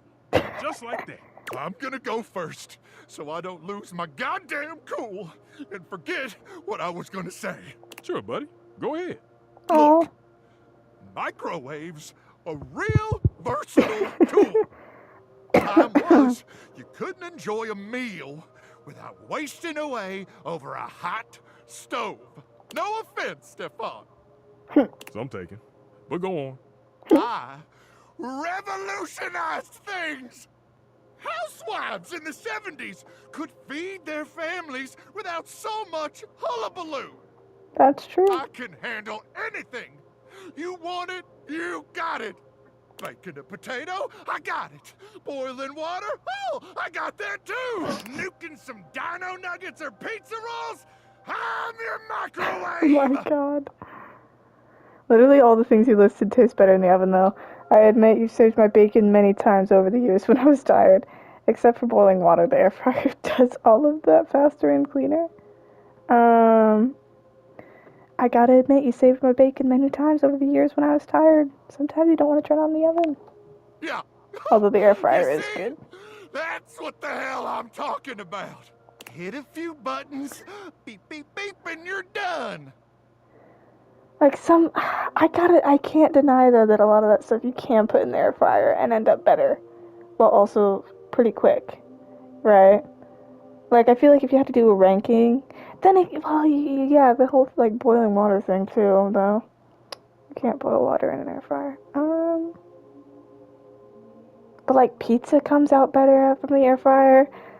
Nuggets, like chicken strips. I don't know. These highfalutin recipes are tricky techniques. Disgusting. You must want better for yourself from here on.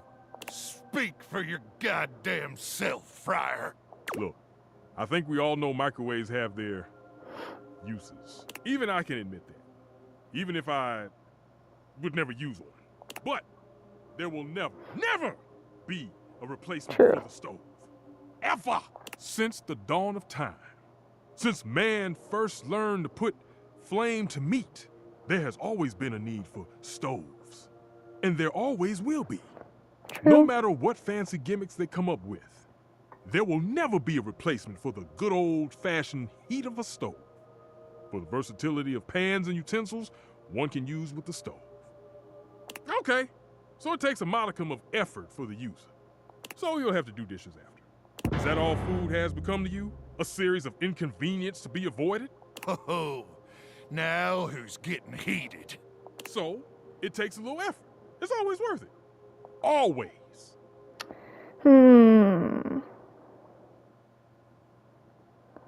It's true, the best meals of my life have been cooked on a stove. I had thought you knew better. That you are used to something does not mean it is superior, or that it always must be the way forward. No! The stovetop is eternal. They can invent 10,000 cooking gimmick machines. But no one's ever gonna invent anything that can top the stove. Enough. Against my better judgment, I have allowed you both time enough to propagate your lies and blasphemies. Now, it is my time to speak. Here we go. Just give him a minute, Luke. He'll trip himself up. There have been many culinary innovations over Can't the hear him out. history of mankind. Innovations that allowed man to take great steps forward and truly progress. The refrigerator, the food processor. But the microwave failed to solve the problem of fat needed to make food crispy and evenly heated. The stove might be what mankind has known for years, but it requires both fat and needless effort to transform food. But the power of convection eliminates the need for all these things. And unlike a convection oven, an air fryer distributes air over a much smaller area, cooking food much faster. Those dinosaur nuggets Mr. Nukem professes to make so well, I can make them better. Pizza rolls, I have perfected them. There is nothing those two can do that I cannot. I mean, you can't put a... Well, you could put a steak. I guess if you cut it up, I don't know. Damn lies! Do you seriously believe this? This bullshit? Maybe not everything, but he's quite good. Hardly the ringing endorsement of the truth I should have heard, but it is a start. Well, there might be some hope for you. But I'm not gonna argue you down. You wanna buff that friar's ego? That's your business. We're done here. Yeah, whatever. Let's go. The path of righteousness and truth is a lonely one, but I am used to walking it alone. Still, you will all see. It may take some time, but I am confident. Man strives for progress, efficiency, purity. Sooner or later, everyone will get on board, whether they like it or not. This guy's actually kind of interesting. You seem awfully confident. If you understood the beauty of convection the way I do, its grace, its purity, you too would be confident. But I do not need anyone to take my side. What's right is right, even if I walk my path alone for now. Those two disrupted my ministry. If you'll excuse me, I must catch up on some things. You will return, yes? I do live here, so yeah. See you later, then. The friar busies himself muttering a prayer under his breath, turning away from you and paging through what appears to be a manual of some kind. Okay.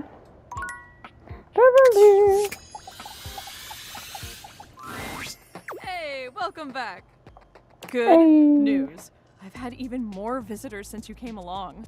Apparently, one of the reasons I didn't get more in the first place is because everyone was confused on whether I was open or not. I guess having so many openings and closings will do that.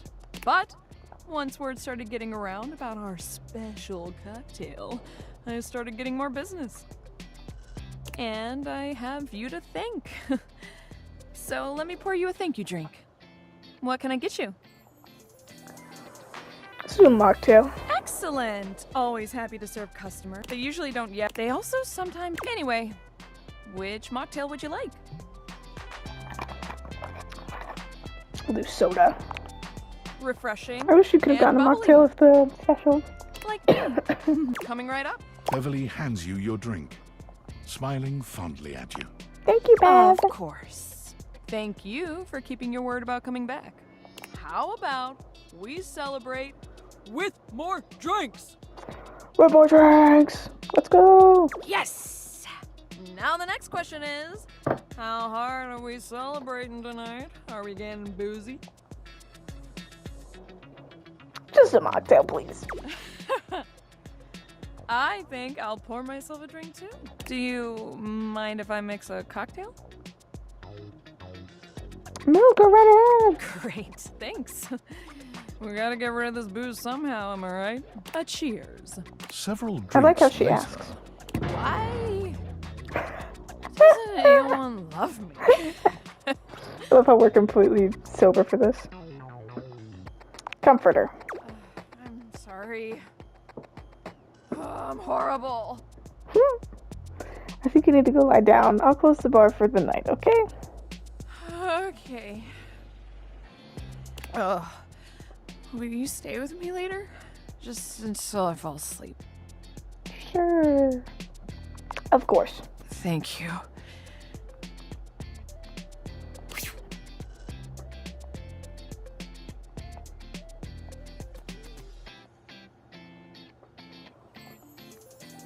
Okay, Beverly's asleep. Now is a good time to leave. Okay. Great. Welcome to Roofbox. As she speaks to you, Kopi adds the finishing touches to a drink on the counter that better resembles a milkshake than a cup of coffee. I'll be right with you. Just need to get these chocolate shavings.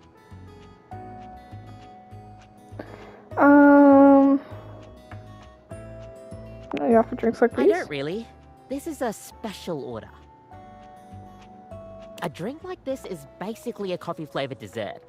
I think there's much better ways to get people into coffee without doing all this. But it's for everyone's sanity that I do this, so one little chip off my integrity won't kill me, I guess. A chill comes over the room. Kopi looks somewhere behind you, perking up and putting on her best customer service voice. Welcome to Roofbox, the home for all your coffee needs. Too loud. Oh my god. Friar Errol has arrived, and he looks positively dreadful. I've never seen him look so tired. Sorry, Friar. Too loud, child. I think you were a coffee guy, Friar. I am not a coffee guy. I am a humble servant to our Lord of Convection, and I cannot do my best work until I am caffeinated. Coffee is not one of his creations, but his blessings can be found within it all the same. He reaches out to take the coffee from Kopi, inhaling its scent with a little groan before he takes a long drink. The friar has a whipped cream moustache that he doesn't seem to notice. Kopi raises her eyebrows at you, but says nothing. Kopi has been sworn to silence about my drink order, and now you will join her. You're that embarrassed about it? Embarrassed? No. My work is too important to be jeopardized by distractions like being mocked for my delicious drink order. Anyone with sense will know that just because my drink is luxurious does not mean I indulge myself in truly dangerous, sinful temptations. But my flock is easily confused, and it is best to spare them such things. So you will keep this secret. He turns on his heel and walks off without another word, sipping at his drink with another strange little groan.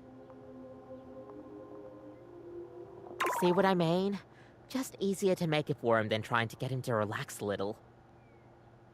You know, I've got this really great roast you ought to try.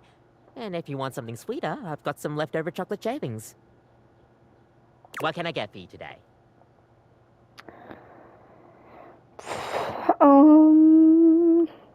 Let's do a latte? Sure thing.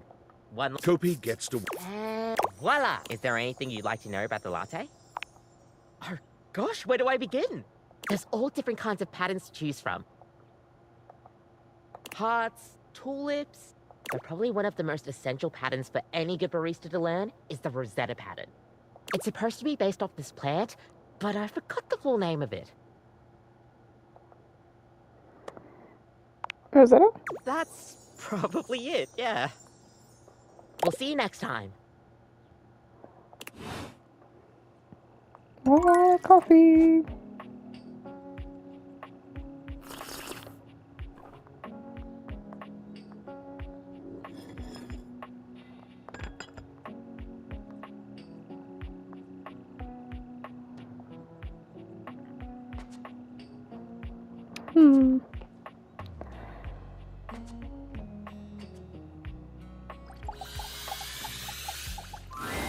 Ah, my faithful companion. Care to join me for another review?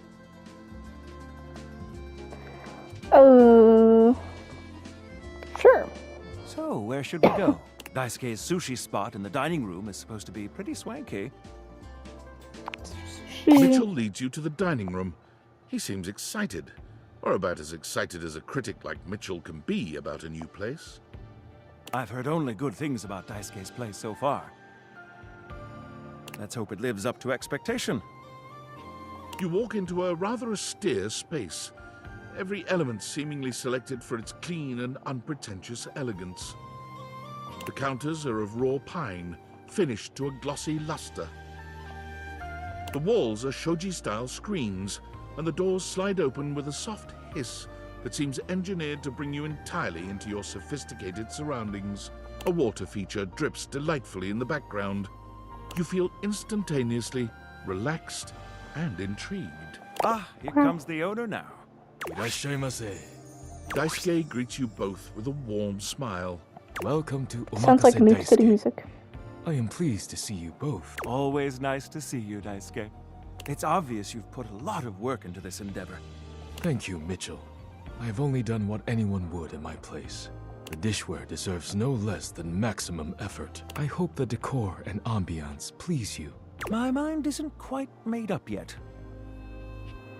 I think it's exquisite, Daisuke. You do? Seems rather dull to me. Look more closely. It's intentional, not dull, but understated. Understated, you say? Let me take a closer look. Everything has been selected and arranged in order to draw one's full attention to the sushi. Why, you're absolutely right. I thought at first it was lazy and weak decor. Lazy and weak? Mitchell continues on, as though he's not heard Daisuke. But look around you. Perfectly clean, lighting muted but warm. This wood shows the signs of a master carpenter. These chairs have been selected with painstaking care. And as I listen, I detect the subtle dripping of water from a waterfall pond. That is only Sinclair's chronic drip. But I thank you all the same. I feel almost as if I've been transported to the Tsukibayashi Jiro. Delightful, simply delightful. Let's move on to your speciality, Daisuke. What are we to make of the settings? Before we begin, I am obligated to tell you that Scandalabra's stories about the silver are damaging lies and not to be believed. Believe the Scandelabra? I'd sooner let Sinclair process an insurance claim for me. I'm glad we are all in agreement there. Now let's have a look. We appear to be missing chopsticks.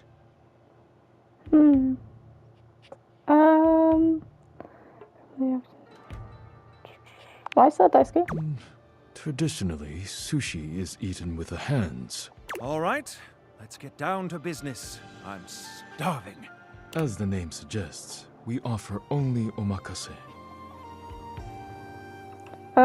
Great, no need to order. I can't wait to see what's in store for us. Okay, now, when the first course comes, let's...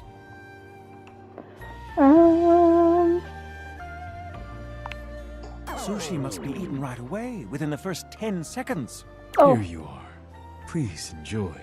Daisuke places a dish before you containing what must be the most hideous, clumsy nigiri you've ever seen in your life. Oh, no, The fish is Daisuke. misshapen, and the rice seems to be falling apart. What are we looking at, Daisuke? Is it not obvious? This is eel. I see. I love you. Glad to know your take. I'll present my own opinions in the review. Now that we've eaten, I think it's time to go. As you make your way back to the kitchen, there's a reflective silence. Your hand grazes Mitchell, and he looks at you. It's hard to read his gaze.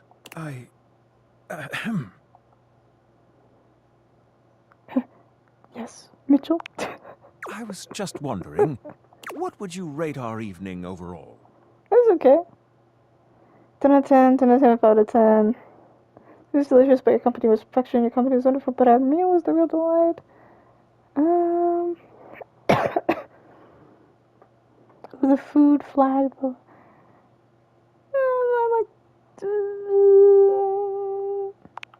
You are too kind. Ah, we've arrived. This is the end of our night, I suppose.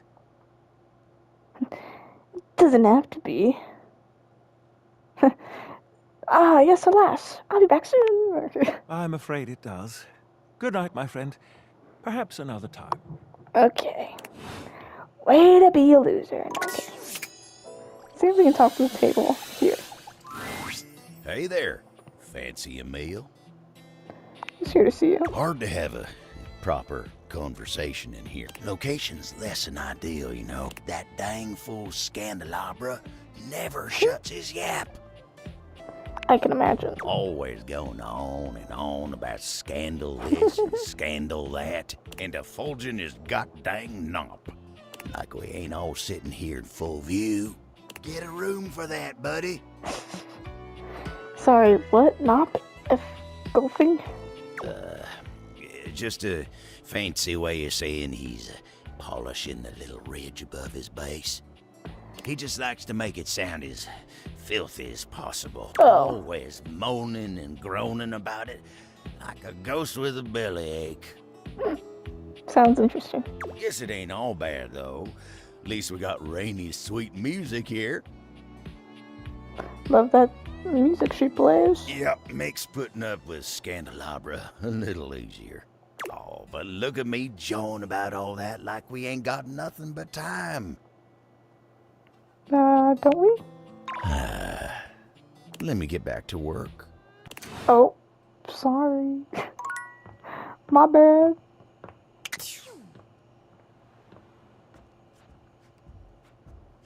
Bro is always busy with work.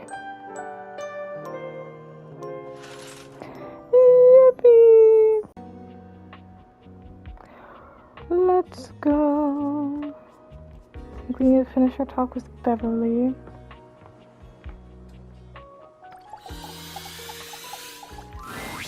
Oh, you actually came back? Yes. Hi, Bev. Oh, God, I am so embarrassed. You really saw me at my worst, but you stayed, which means so much to me.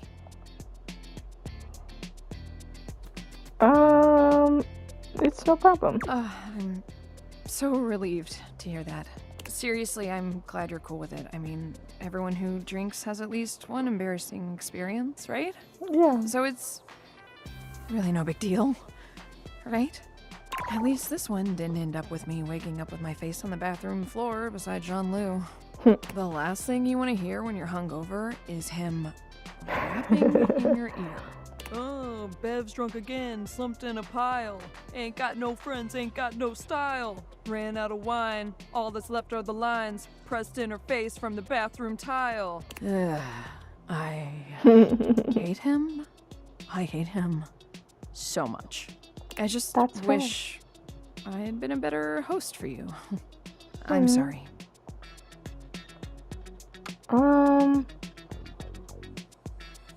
We'll have more fun next time. Hey, yeah. Next time we'll throw a real rager. One that doesn't end with one of us in the bathroom. Hell yeah. I'm excited for it. So, why did you come back? Really? You care that much about little old me? Well, I need to get a hangover cure. Do you want something while I'm at the bar? Excellent! Always happy to. They usually don't. They also sometimes. Anyway, which mocktail would you like? Refreshing and bubble, like coming right up.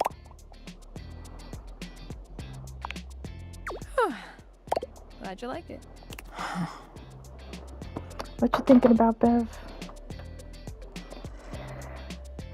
Are you okay? Why do I do this? I mean, I know why, but... Oh, why? Why do you drink?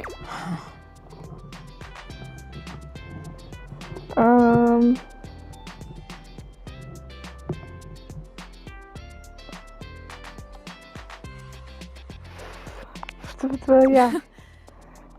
You really think I'm those things? 'Cause I think you're all those things too. Aww. Not to mention, you've done so much for me. You literally made my dream a reality.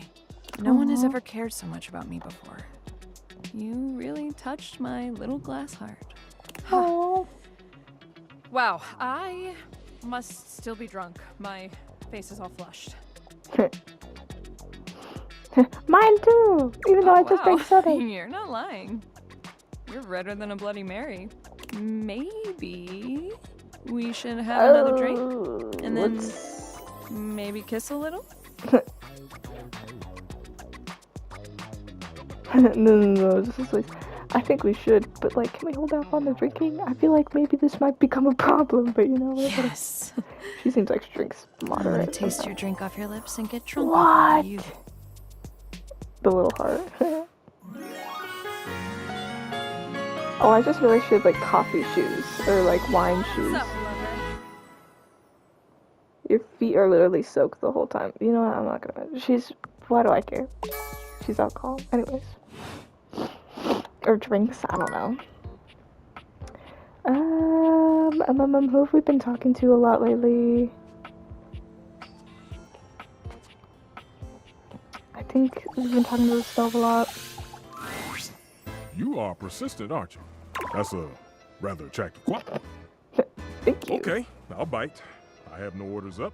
What can I interest you in? Make a killer soda bread. So let me get to know you more. Stefan raises a suspicious brow at you. You aren't turning my knobs, are you? Every day I'm here making orders for these lazy bones around here. Rarely does one stop to ask, how am I doing? Yeah, doesn't it, Mr. Cluckles? Besides you, Mr. Cluckles. Yeah. We love Cluckles.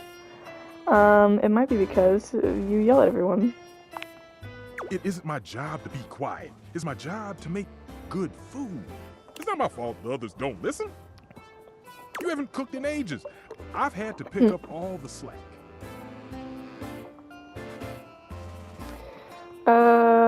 Maybe I've been busy. Okay. I guess life can be pretty demanding. I'm sorry for boiling over like that. Cooking is transcendent. Imagine, if you will, a meal cooked by someone you care about. There's a small little something for you to snack on. The smells of the main course wafting through the kitchen. Your mouth salivating in anticipation. This moment, this food foreplay, is magical. Finally, the plate is in front of you. You take your first bite and your mind races. You take in the flavors, the spices, everything. You're feeding every part of you, even just for a short period of time. And then, it's gone. The plate is finished, the bowl is empty, and the only thing left is your appreciation of the meal. But even that is now a nostalgic memory at best. At least until you have that meal again. I see. Tell me, does your nose not wish to be carried away by the delicious smell of food? Does my food not delight? Yes. Then why don't we cook something together at long last? Yay. That sounds great. There we go. That's the spirit. I knew I saw the fire in you. Whenever you're ready to throw down, just let me know. Yippee. Okay. I'm supposed to talk to the clock at 12? I don't remember. Timothy is just putting the finishing touches on polishing a pocket watch. When he sees you, he waves you over, setting the watch aside and pocketing the cleaning cloth. Every time, I never made it, or at least every time I looked at the clock, I never made it at the right time. Or at least I thought. I don't know. Anyways. There you are. It's been forever. Just on time. Yes. I must say, I'm absolutely chuffed to see how timely you've been. That's, excuse me, funny since last time I did not come at the right time and you were very mad. You're right on schedule. I was just polishing some of my timekeepers. Would you care to join me? Was it 3:12? I don't fucking remember. I know how to read a clock. Okay, swallow glass. Sure. Capital. Have a seat, darling. I think I would just like to be friends with the cat boy. I'm not sure if Last I'm we spoke, we discussed the importance of what? timeliness! Precisely. Nothing better. Nothing more important. The biggest lesson here is that time, above all else, is the first thing you must consider when it comes to love. But there are, of course, other things to consider. Having a schedule for your date is imperative to ensure you are using every moment with your lover correctly. You schedule every minute of your day. Exactly. There is nothing more arousing than an orderly, efficiently planned date. Picture this, if you will. You and your date arrive at your dinner reservation exactly on time. Your date says to you, "Darling, what's on the agenda?" You say to them, "We have approximately 10 minutes to review the menu and engage in small talk." They can only moan in needful appreciation for your immaculate scheduling. I hate the fucking scheduling. Is that really what you think would happen before Turn Off the Night Live?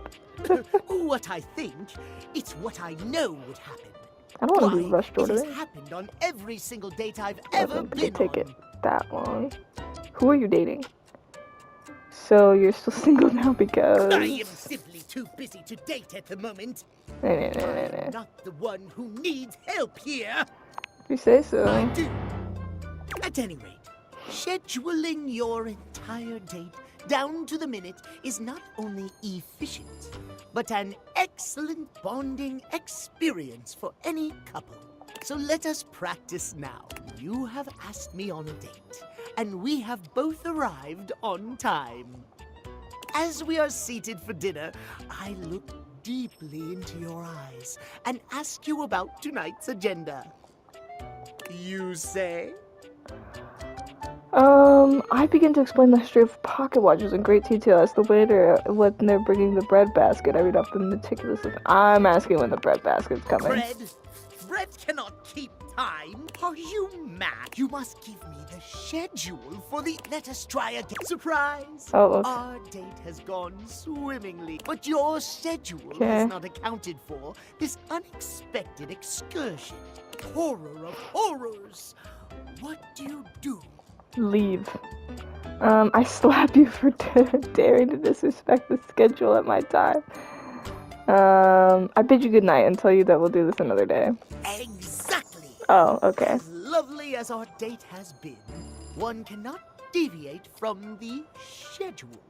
Terrible things happen when one deviates from the schedule. Our time for this conversation is beginning to dwindle. Before I bid you leave me once more, tell me what you have... Last time we learned the value of timeliness. Today, Now we learn know. the value of...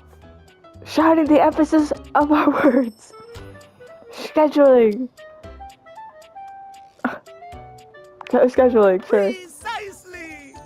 Scheduling! I would so love to talk to you at length about crafting a proper schedule. If you wish to continue our talks, return to me at 9 p.m. As ever, no sooner, no later. Okay. Farewell. 9 p.m.'s pretty late.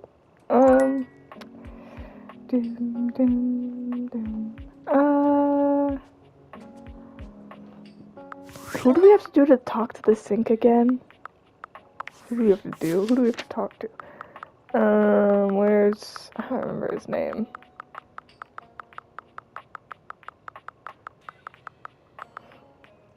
Sinclair. Come back to Sinclair when you found a professional mystery solver. I thought we did. Didn't we talk to the magnifying glass? Or did it not work? I think I have to finish my whole thing with the magnifying glass before I can talk to Sinclair. But most of the time when one character brings up a quest line that involves talking to another character, they usually bring up the quest line immediately. It doesn't just like put you back into your normal date and you have to talk to them so much, because that would just mess up with the game. I don't know, let's try. back! Oh, I don't care how So, have you found someone to help yet? Well, it is like I have all day, so I'll see you some other... I thought the magnifying glass could help us. Am I crazy? I don't know. What about Kopi? It's my favorite. What can I get for you today?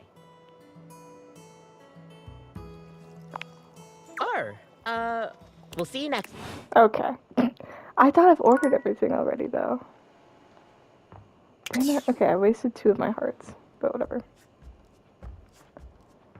Let's see. Because I'm trying to get, like, everyone in the kitchen done, basically.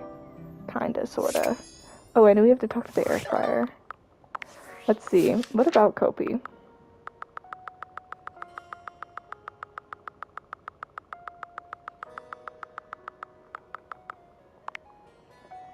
Come see Kopi again for something caffeinated. Okay. So we just need to get coffee. Let's get coffee. Because I think it's after you order, she usually talks to you about stuff.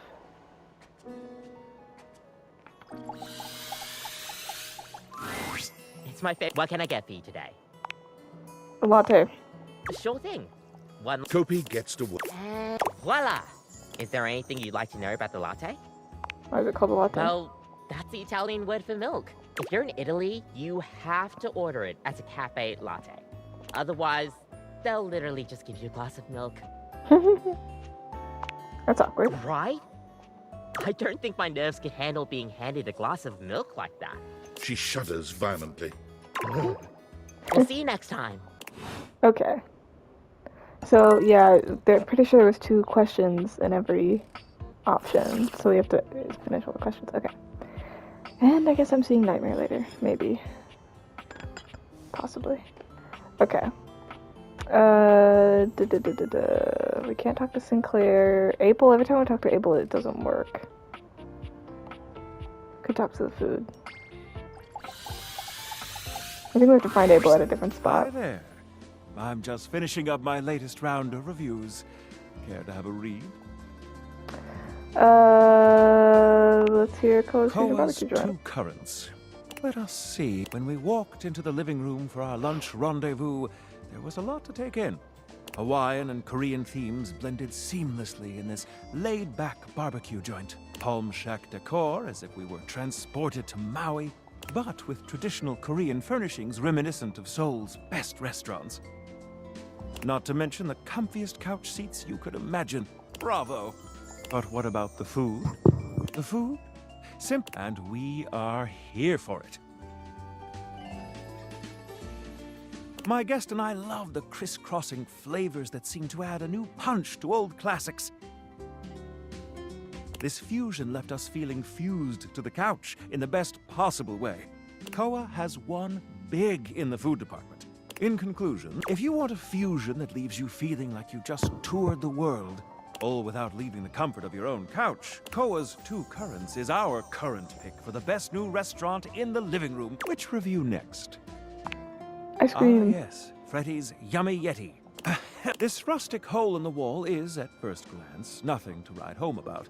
But the frozen exterior belies an inner warmth that brings joy to the soul. From the icicles hanging off the sign to the vintage ice cream box seats, the Yummy Yeti transports one to a magical frozen kingdom reminiscent of a time gone by. Ambiance? 5 stars. But what about the food? While at the Yeti, we devoured 2 absolutely delightful frozen treats. And let me assure you, this isn't the kind of place you go with a full stomach. You'll want a single scoop of one of his unique flavors. And don't forget to save space for his one-of-a-kind, decadent masterpiece, the Everyday is Sunday. Food? 5 stars. Service, of course, can make or break a new restaurant. How was Freddy's? My lovely guest and I were tended to and immediately made to feel right at home. We were never without our host's attention. He saw to it that we treated ourselves to whatever we liked. 5 glowing stars for service. All in all, well, dear friends, I must say that new ice cream joint in town is an absolute accomplishment. All things considered, Freddy Yeti has cracked the code, or should I say, cracked the cone. Your faithful critic can highly recommend it. Which review next? Here's my review for Omakase Daisuke. The headline reads, "A traditional triumph." From the exquisitely understated decor to the traditional greetings at the door, Omakase Daisuke hits every single mark of a great sushi restaurant.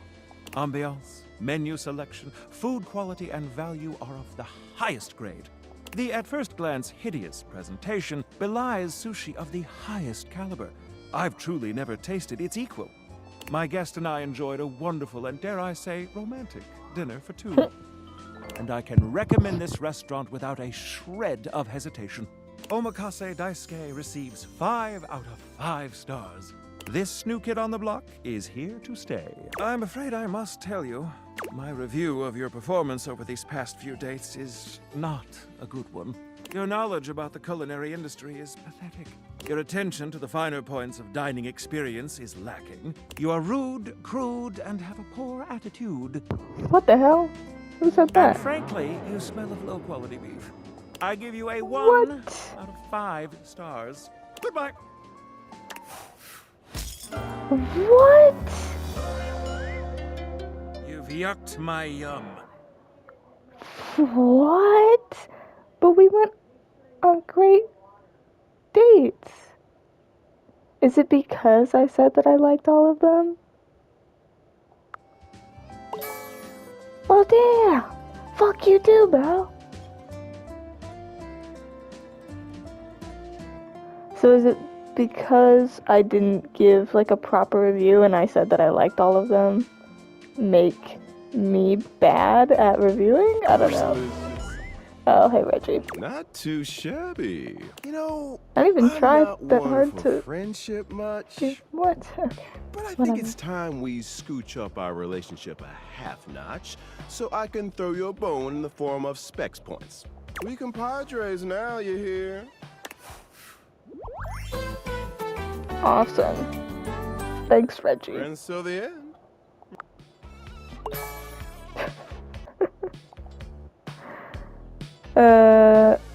Friends with you? For now.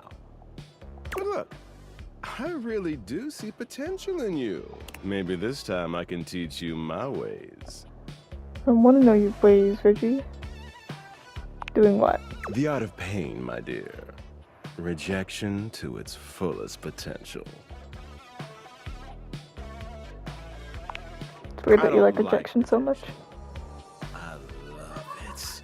It's like Okay. a warm blanket you snuggle with at night. And hey, getting a hate ending with these chumps around here is real easy if you ask me.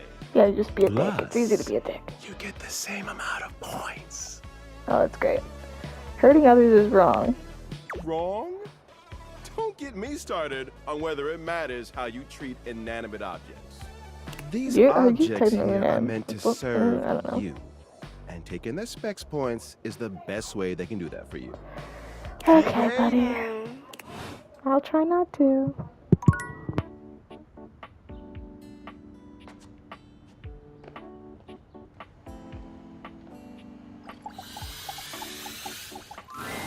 You. I have been waiting for you. You. I am working on outreach plans for the church. Every time I try to ask around the house about sinners in need of saving, I am insulted, turned away, or even shunned. And I am used to this, as preaching the truth is a truly thankless job. But I cannot do my job without some modicum of help.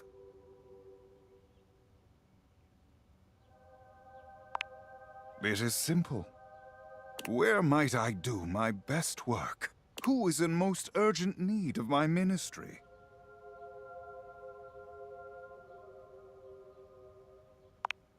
I cannot deny those two are in dire need of my help, but they are lost indeed. I would prefer to spend my time preaching to those who are more willing to listen at this point in time.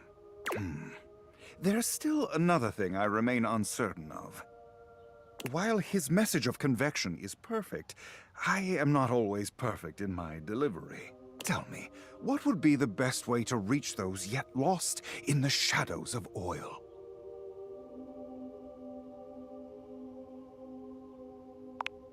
I haven't the time or the interest in coddling others. As one who has known the grace of convection for years, it is tiring continuously stooping down to the level of the uneducated.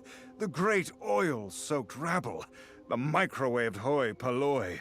No, I will speak to them as they deserve to be spoken to. I must return to my duties shortly, but before you go...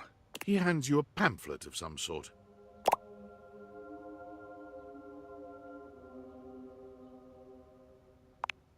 It is a pamphlet with recipes for use with an air fryer. Scripture. If you do not wish to do the work, it will do it for you. Merely leave these lying around the house in plain view. Curiosity will do the rest.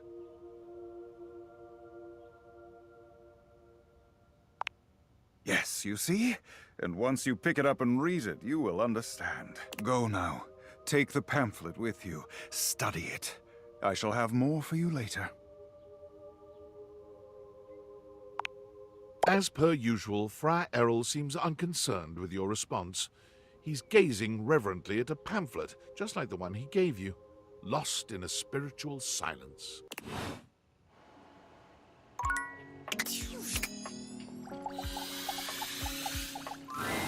Buongiorno. It is so wonderful to see you again. Tell me, come stai? How are you?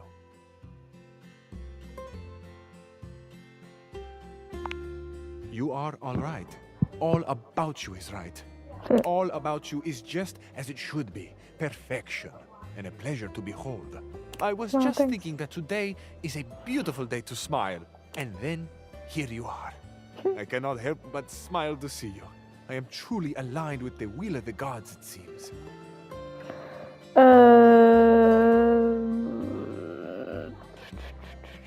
I was hoping to learn a bit more about you. Oh, is that right? I am tickled by your curiosity.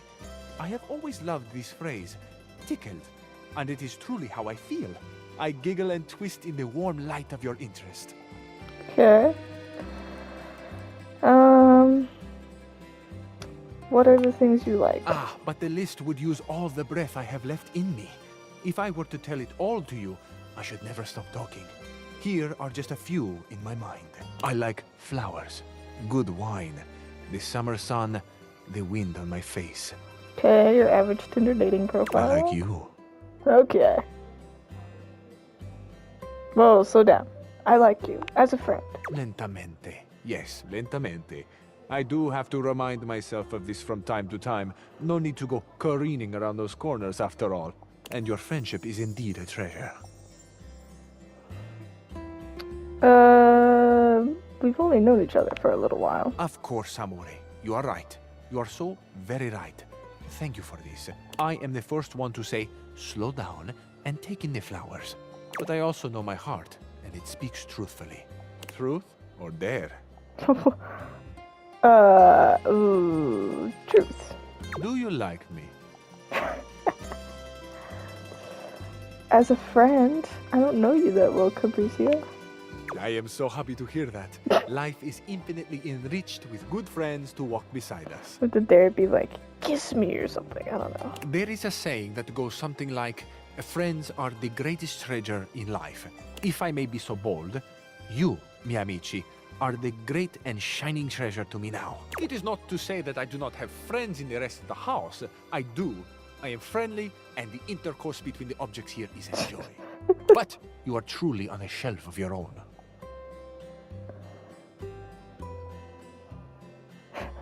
It's nice to be appreciated for something easy. You're easy to get along with. I think so too.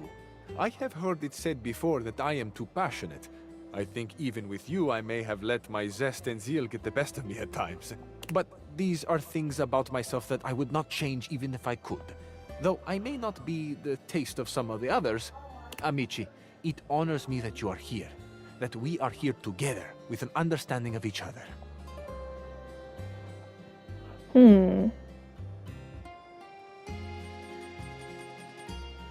You're being too hard on yourself. I may be my own harshest critic, but so many are. True. I think it's one of the great journeys that we get to learn how to love what we are, just as we are. Grazie, amici, for this reminder. Do you think our friendship is a real one? A friendship that will stand the test and rigors of time? Sure.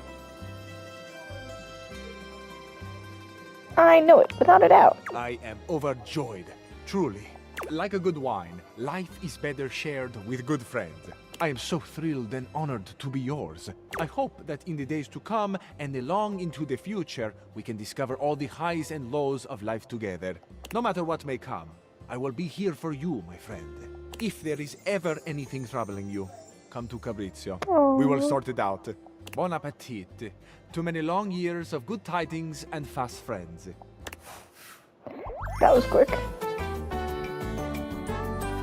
Ah, amici, to have a true friend, perfezione. Yippee. Okay. Is it 9? Yes, it is. Hi, Timothy. Oh, hello. Goodness me, but it's quite late, isn't it? I hadn't expected to see you in the dark. What? You're the only one who gets to sleep late? I couldn't sleep. Nor could I. And since I could not, I thought I'd put my insomnia to good use, polishing the pride and joy of my collection. Timothy gestures expansively to a collection of pocket watches in front of you both. I know I promised to help you with your love life, but if you'll help me care for my collection, I think it will achieve both of our aims beautifully. I'm gonna help you clean them. If you don't mind. I guess it would help me relax. Oh, indeed it will. There is nothing more relaxing, trust me. And perhaps a little more sometimes. You take a seat by Timothy. He hands you a soft cloth. Gently, just like this. Draw the cloth across the watch face. To maintain a pocket watch, one need only use a microfiber cloth. Harsh chemicals or even water can damage the surface and the inside. Pocket watches are like hearts in that way. They break all the time, they keep us all going, they have to be regularly maintained. Precisely, yes. A proper pocket watch must be regularly tended to with gentle, loving hands. A mechanical pocket watch must, at minimum, be kept clean and wound daily. My watches here are all mechanical. I have no quarrel with quartz.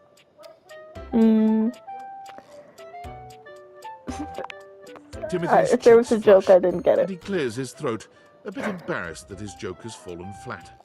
Yes, well, my point is that quartz watches require a bit less care in their maintenance. And I say this is a mistake. Sure, that might make them suited to everyday use for everyday folk. But who needs that? How will anyone know you're dedicated and good with your hands if you're using a watch that runs on a battery? That runs along tick-tock ticking without outside help? It's preposterous, really. It's all quite simple, my dear. If you raise the standard of care for yourself, whether it be from romantic or platonic relationships, the quality of caring you receive will, in turn, be much higher. Timothy looks over at the watch in your hand, as though suddenly realizing you're still holding it. There now, that'll do. You can just set that down there. Gently, please. Thank you. Your help and courtesy are most appreciated. You and I have been talking for some time now about these things. I hope you have gotten something from these little chats of ours.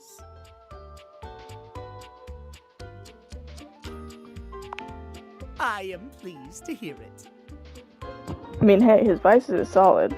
Honestly, you got to take care of yourself before you can take care of I others. have seen much and more over the years, but I've rarely been given the opportunity to share my experience. I am grateful to have had the opportunity to impart my advice to you. I have much work remaining to do, unfortunately. But if you'd like to speak to me again, perhaps about another topic, you may find me at 9 a.m. sharp. 9 a.m. Damn. We'll see. Farewell, then. As you walk away from Timothy, he seems fully absorbed in his pocket watches. Perhaps it's your imagination, but he does seem happier than when you first walked up on him. Nice. I think that was my last. Yeah.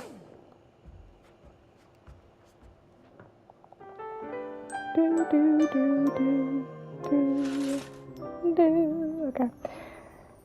I don't know if we wake up at 9 a.m. or if we wake up earlier than that. It is 9. Ah, there you are, my friend. Have a seat, won't you? What are you up to? You're just in time to help me with the household schedule. Nobody seems interested in having one, believe it or not. It is quite thankless work, but it must be done nevertheless. I think that's gonna win you any friends. It may surprise you to hear this about a timepiece as charming and timely as myself. But I do not have many friends to speak of. So my pursuit of the right thing truly costs me nothing in this instance.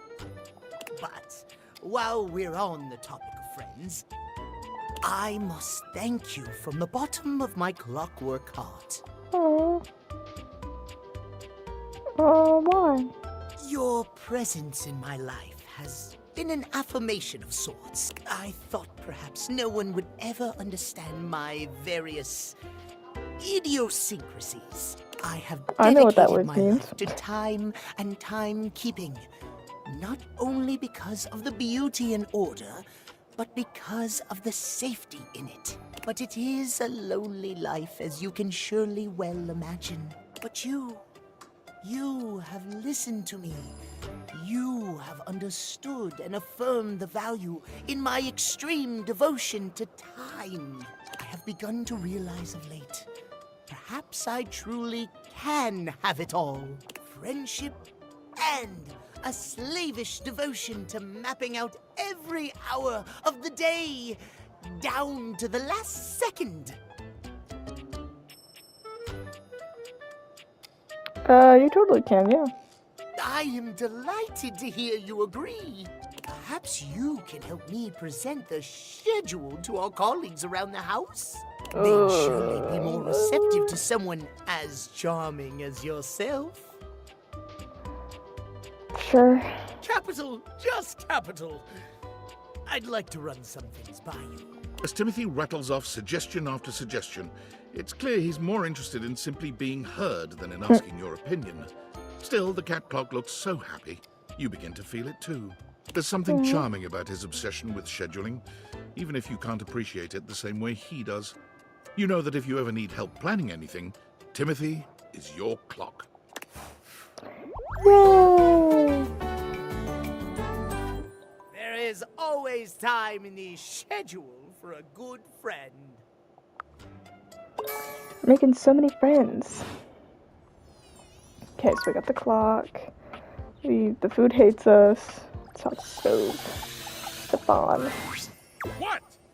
There's 5 green bean souffles all day. 5! Oh. Well, then you tell them I'm working on it. Oh, it's you. You got something you want to order? Wanted to catch up. I would love nothing more. Because here with you, the sun dims, the stars pale, the moon herself bows to the glow of your brow. Here with you, is there music? I hear only the beat of my heart as it seeks the rhythm of your own through liquid dough. Come on now. Stefan, what are you saying? Ha-ha! Thought I'd try one of Fabrizio's line. Kinda like this. I'll have to ask him to give me some more bon mots. Well, anyway, what's up? I wonder, why do you take food so seriously? Aside from the fact that I'm a stove? Sure. Cluckers, taking 5. Oh, because it's a backstory. My mother. Okay. Old Chimenea. Bless her heart. Always told me that true love blossoms in the kitchen. The reason I work so hard is to honor that saying.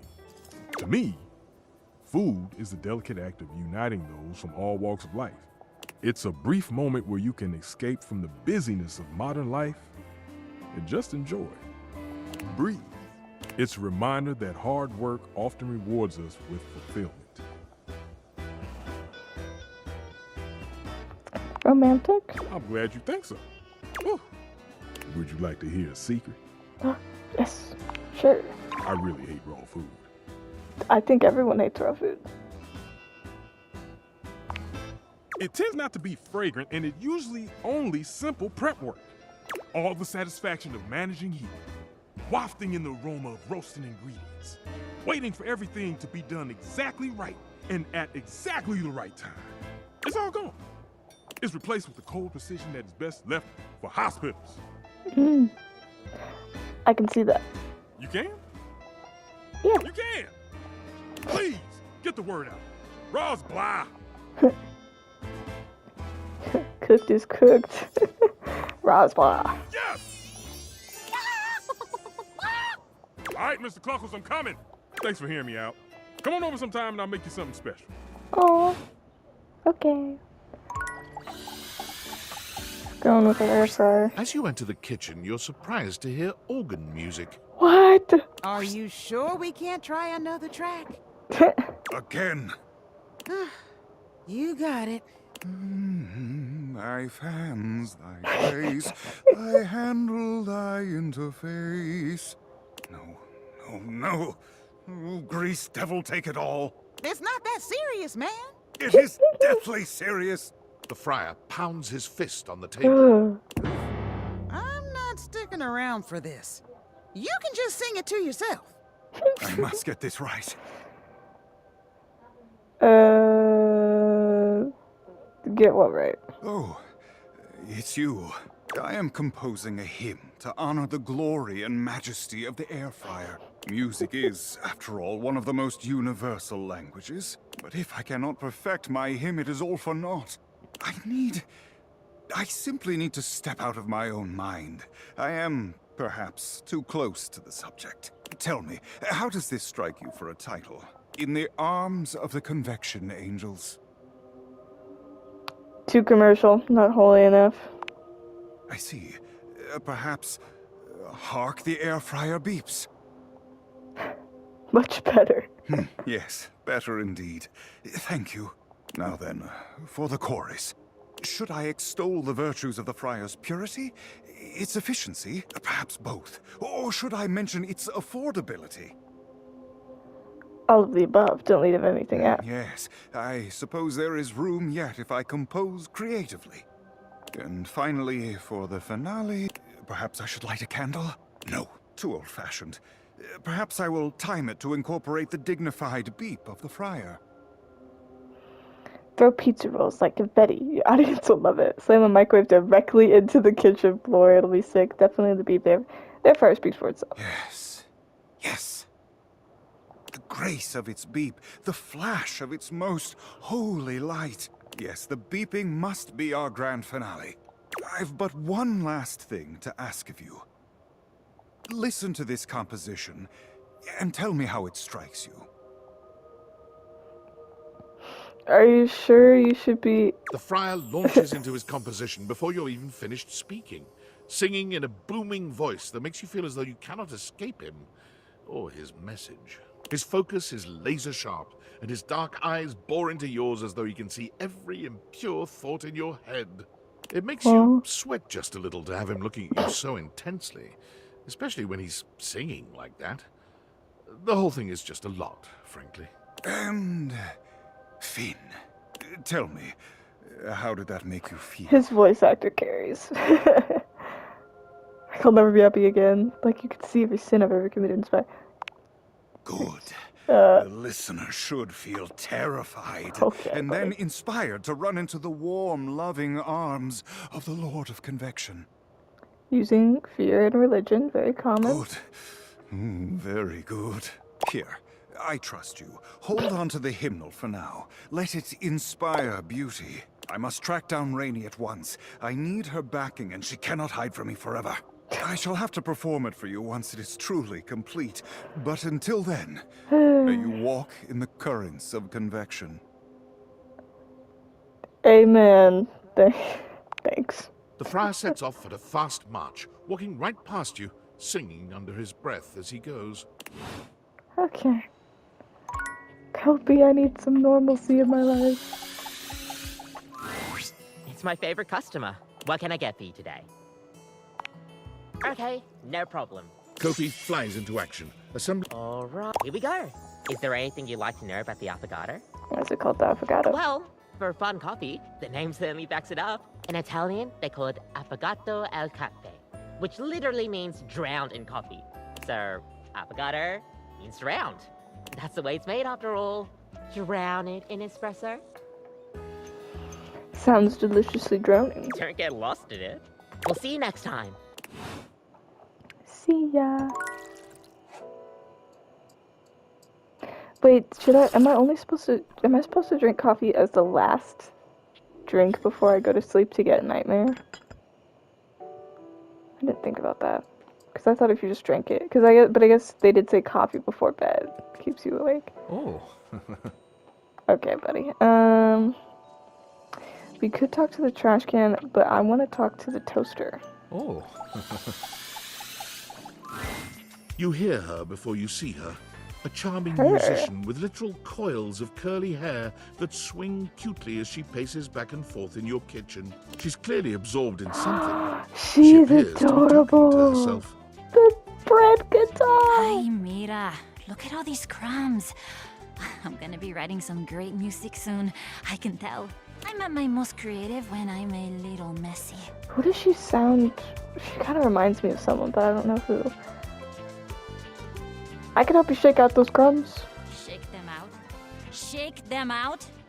Just you try to take my migas from me. Watch what happens. Oh wait, I am so sorry that was you trying to flirt with me. I didn't know.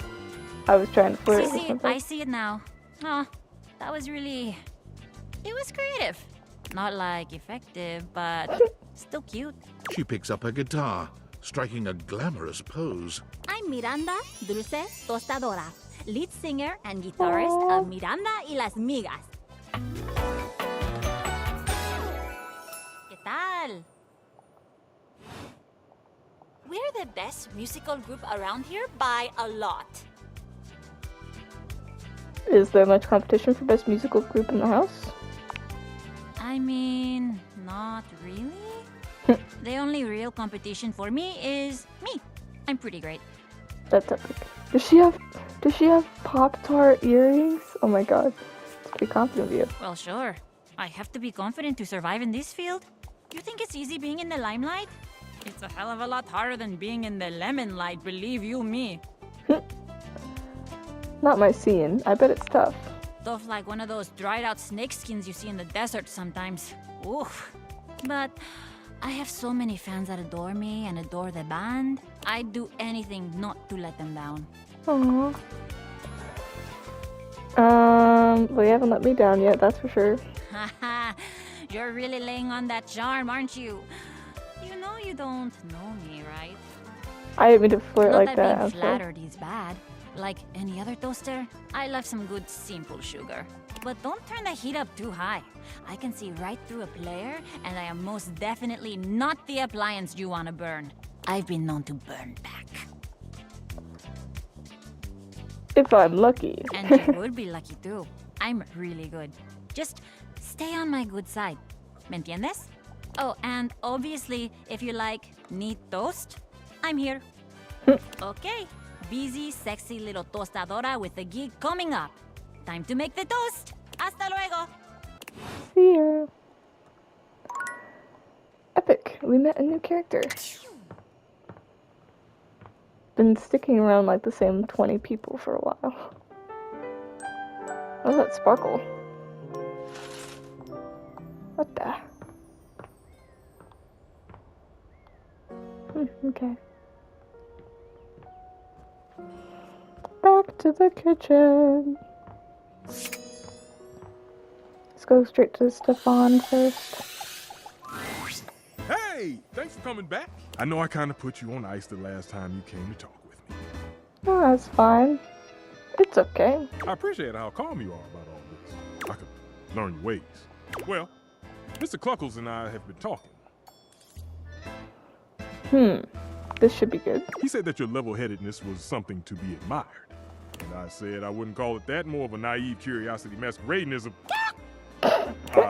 yes, I'm getting carried away. I wanted to present something to you. I know I came across a bit heated. So I made you something raw. He presents a covered silver dish to you, removing the cover with a flourish. Is it cereal? Nice heaping platter of sushi. What the fuck? That is awesome. I don't like sushi, but I'll eat it. Few experience I've had with sushi has not been great, but I wouldn't hate to try it. It looks really good, and I want to eat sushi. My taste buds just aren't for it. You made a raw meal for me? I don't need to be yelling and carrying on all the time about my conceited opinions. I just need to remember those who are making it for. Wait, is this because I said Ra's blah? No. No. See, Mr. Cluckles? Stefan wrenches the plate from your grasp and tosses it into the trash with a No. speed and intensity that could generously be described as excessive. He's gonna hate me. Score. Good on you for letting me humor the little chick. We know why we're here. To eat some nice, warm food. Shall we? Oh, okay. I thought he was gonna hate me because he made all of that and then threw it away. But I said like I liked warm food, so I didn't know why he said we were in like a debacle from last time or whatever. Now, what do we make? Debacle? I get it, because the chicken, I don't know. I'm thinking a main course. Getting right into the thick of it. Now, this one takes some time and effort. But with a steady hand and experience, you can have your very own tender and succulent beef Wellington. We're happy Wellington. I'm a vegetarian? Don't you think I know that? It's vegetarian beef made from mushroom duxelle. A mince carefully prepared by Chef Stefan. I'm a vegetarian? You really understand a way to a stove? I used to be vegetarian as a kid, but it didn't go well because my parents obviously did not know how to feed a vegetarian kid, so I just ended up kind of malnourished. But we're fine. That wasn't that easy. You did all the work. I'm not very good at cooking. You get what you put in. No one starts off being a world-class chef. You learn little by little along the way. Yeah, it was fun too. I suppose a little respite is worth the effort. You know, I really enjoyed cooking with you. Perhaps you can give this old stove a whirl and do it again? Hell yeah. I'd love nothing more. You have set my heart aflame. From this moment forth, I burn only for you, baby. How I tremble in anticipation of cooking side by side again. Together, we shall make the most delicious food the world has ever known. And most importantly, it'll be solely for us. Aww. Yay, Stefan. My love, it burns for you. He's adorable. I love him. Let's go. Okay, so there's that. Let's talk to Kopi. It's my favorite. What can I get for you today? Irish coffee. Right. Just make Kopi makes a lovely... Is there anything you'd like to know about the Irish coffee? What exactly makes it an Irish coffee? Well, it's just how it's made. You really need to use Irish whiskey. Any other alcohol won't really work. Irish whiskey is more smooth and has sort of a hint of vanilla in it. That really makes the coffee shine through. So what happens if I made it with scotch? I mean, you could try, but don't let any Irish people hear you. We'll see you next time. A nice cup. Okay. Do I have to do a little cup thing every time? Who else could we talk to? Trash can? Oh, it's you. Nice to see you. Yep, it's me. Are you always this happy? Sometimes I am, sometimes I'm not. Same, I guess. Really? Have I seen you happy? I doubt it. What are you like when you're happy? I wear more pink. Good for you, man. What did you bring? I'm trying to bring some good conversation, but this damn, it was supposed to be Having trouble coming up with another reason why you'd be talking to me. I happen to like your company. Sure you do. And on the inside, I'm Dolly Carton. You are? Oh my god! See that? I like that. Right. And Mutual Admiration Society meeting closed. Ah, damn it, what? I need 80 empathy. Look, I know. Look, I want to talk to you about what is that? I guess I have something here I can throw out. Let's see to get to 80 to talk to him.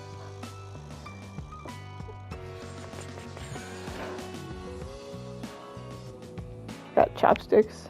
That might be good. I've got a baller chopstick log cabin going and I want to build a deck for it. How old? From last night. You ordered Chinese food again? What is that, like 3 times this week? What's your point? I try not to make points. I just get bored of Kung Pao tofu. Yeah, so do I. There seems to be a pretty obvious solution to your problem. Learn to cook? Yeah, maybe. As long as you don't cook Kung Pao tofu. Why do you care so much about what I eat? Because you're my major source. And let's be honest, the system works. I've got a thriving lifestyle going here. Nobody else around here lives this well. Just got a lot of old Kung Pao. Seems to be a pretty obvious solution to your problem too, genius. Oh yeah? Maybe get rid of some of this shit. Shit? Hey look, I'm not a huge fan of that kind of talk. You're so high, really? It's, I don't know, demeaning or whatever. No biggie, just find another way of speaking. It's not like there's a shortage of words in the world. Oh man, I'm sorry, I didn't mean it. Yeah, well, it's cool. Just a note for the future. You get my empathy up that high to talk to that guy? Nope.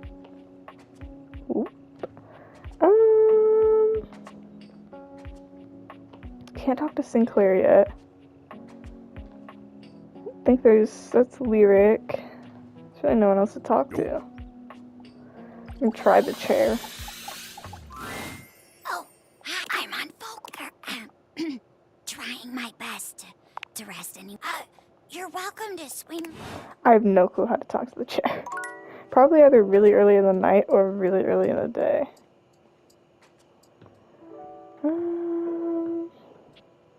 I kind of want to talk to Abel more. This count as Abel? I don't know, because Abel's more like the tables, right? What about this one? Hey there. You want to watch some TV? No, actually, I came here to see you. Wow, that's a real surprise. You know, being here in the living room, there's all kind of fun stuff to do here that ain't me. Sure, I might hold your drinks for you, but you got so many fine options. Telly's always got all kinds of programs on. But I guess you know all about that.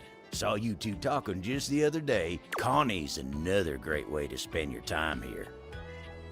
Who? Your video game machine. Dang newfangled entertainment contraptions. I can barely keep up with the TV. Anyway, Yeah, what do I mean by who? I've already listen to me met go the gaming on. console. How All much? I mean to say is, you got all kinds of things to do in a place like this, and here you are jawing with me. I appreciate you. Now then, what can I do you? All's well here at the console table. Well, mostly. I want to watch Yellowstone, but nobody else does. Supposed to be Yellowstone. How am I supposed to relax when I could be watching the greatest TV show ever made? Listen to this. A hard-working pair of jeans has to balance life in the dresser, sharing a border with other pants and USB cables. It's a clash of civilizations, old and new. Must-see TV. When you seem less than enthused, Abel's cheeks flush. Anyway, yeah, fine here. Just waiting for my turn on the TV. Okay.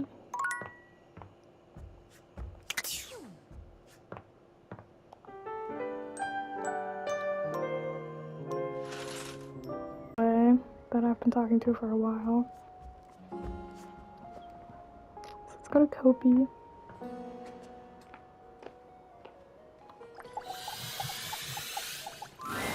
It's my favorite custom. What can I get for you today? A latte? Sure thing.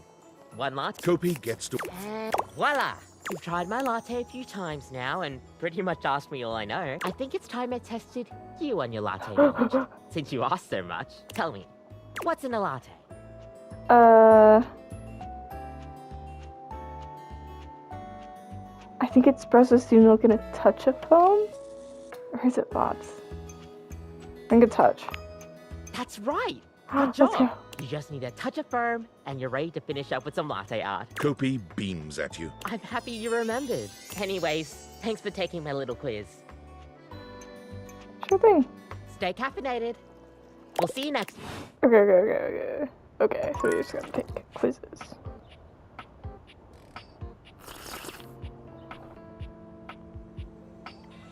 Okay. Now I want to talk to Dasha, because we've been talking a bit with Dasha.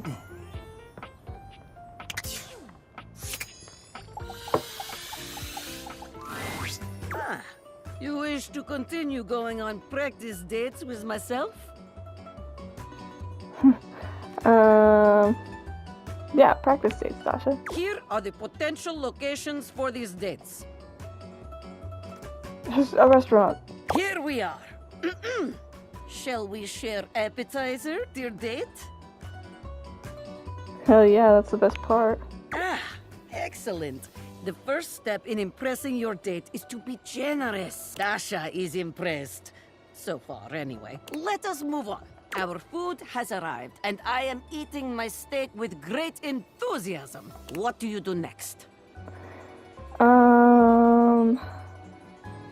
I'd like to ask if you want to try some of my pasta. Ah, that is the way. There is no greater joy than gazing lovingly into your date's eyes and taking bite of food from their plate. Romance, spark, sensual generosity, top marks. And now, our final question. The waiter walks in with bill and sets it on table between us. What do you do? Challenge an arm match. Challenge an arm wrestling match for it. Important question. Who pays? Ooh.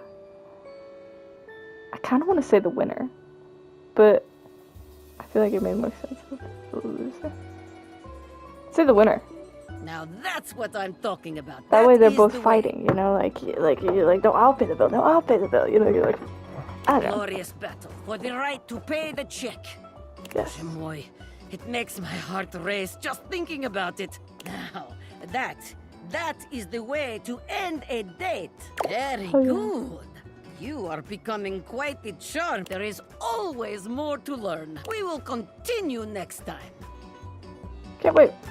See you again. Okay. Next, let's go to, oh, whoopsies, the friar. Because we've been talking to him a lot. The last few times you've heard Friar Errol before you've seen him, but the friar is unusually quiet today as you approach. The smell of something fried fills the room. What you got there? A treatise on air-fried chicken. It is riveting. It occurs to me that perhaps I have been approaching this task incorrectly. You and I know that convection is the superior way to cook, but it seems that merely touting the superiority of a method of cooking is not enough. Apparently, sinners only grow more stubborn and more attached to their outdated old ways when faced with progress.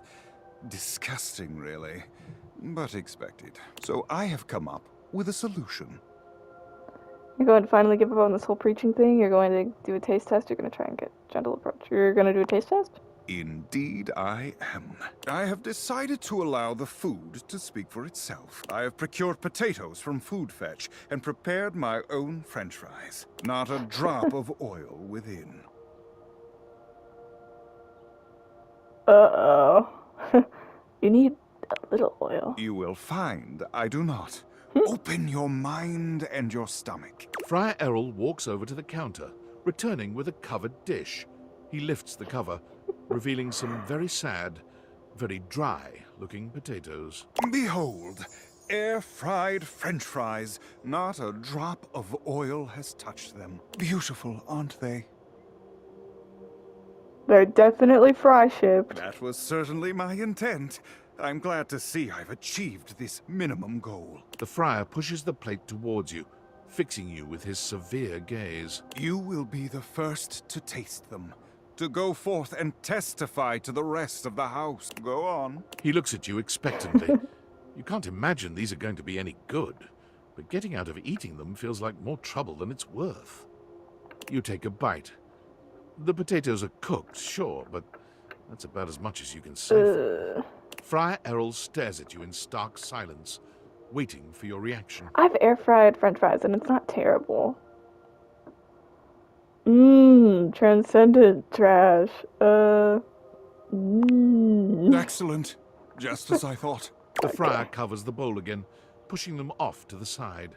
I will be taking these through the house with me, offering them to the lost souls I encounter, which, at last count, is everyone but you and I in this house.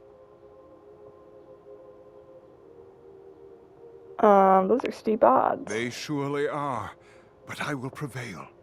The truth always does.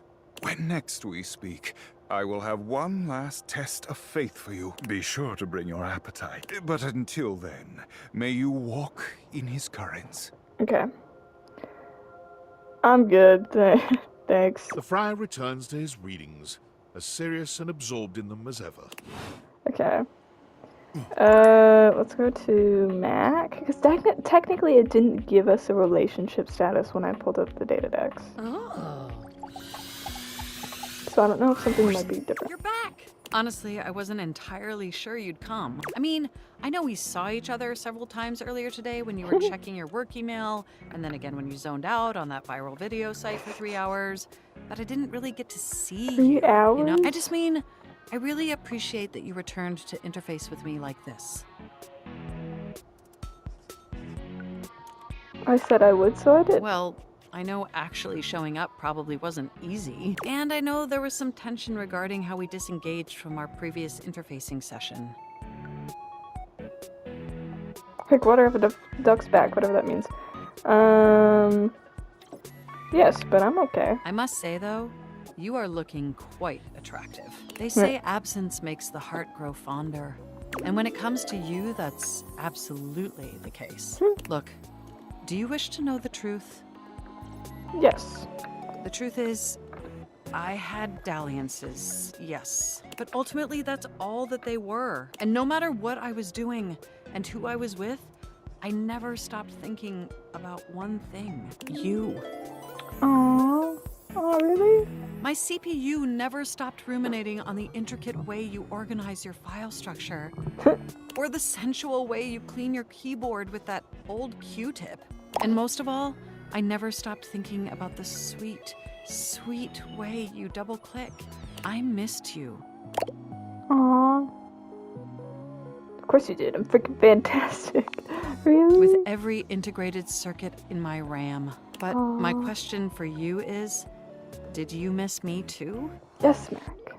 More than anything. I am so incredibly delighted to hear that. This brings me to my second and far more important question. In the same way you upgraded my operating system, Do you want to upgrade the status of this relationship? Don't answer yet. Oh, okay. Think hard on it for a moment. And when you're ready, type your response into this programming terminal. Finally, future as promised. Thanks to AI, I never need learn to type, but I'll try. Okay. Just choose an option and I will comply.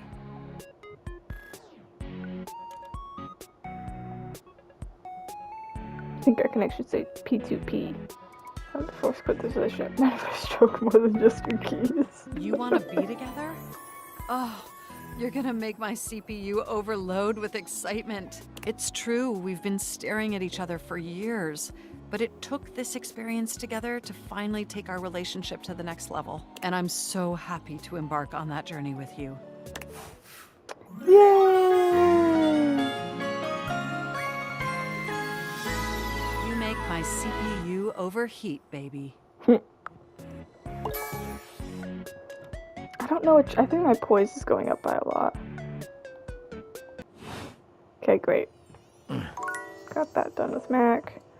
The gaming console also said something. Like it said that it said we were friends, but it didn't say it on the thing. So I wonder. The game console turns on. Team 17, Sassy Chap Game, Moon Surgeons. Here you are once again, back where you started, with your beautiful companion urging you to make a decision. She Is looks it an at you endless just time the loop? same way she did the last time, with a strange familiarity, but still not quite Interesting. recognizing who you You're here. I didn't think you'd make it back. But didn't we already meet her? We met Luna. Which way do you want to go? Yeah, wait, what? Wait, we definitely met. You don't remember? Of course we've met. We've been about 17 hours into this quest line. No, we became friends, remember? No.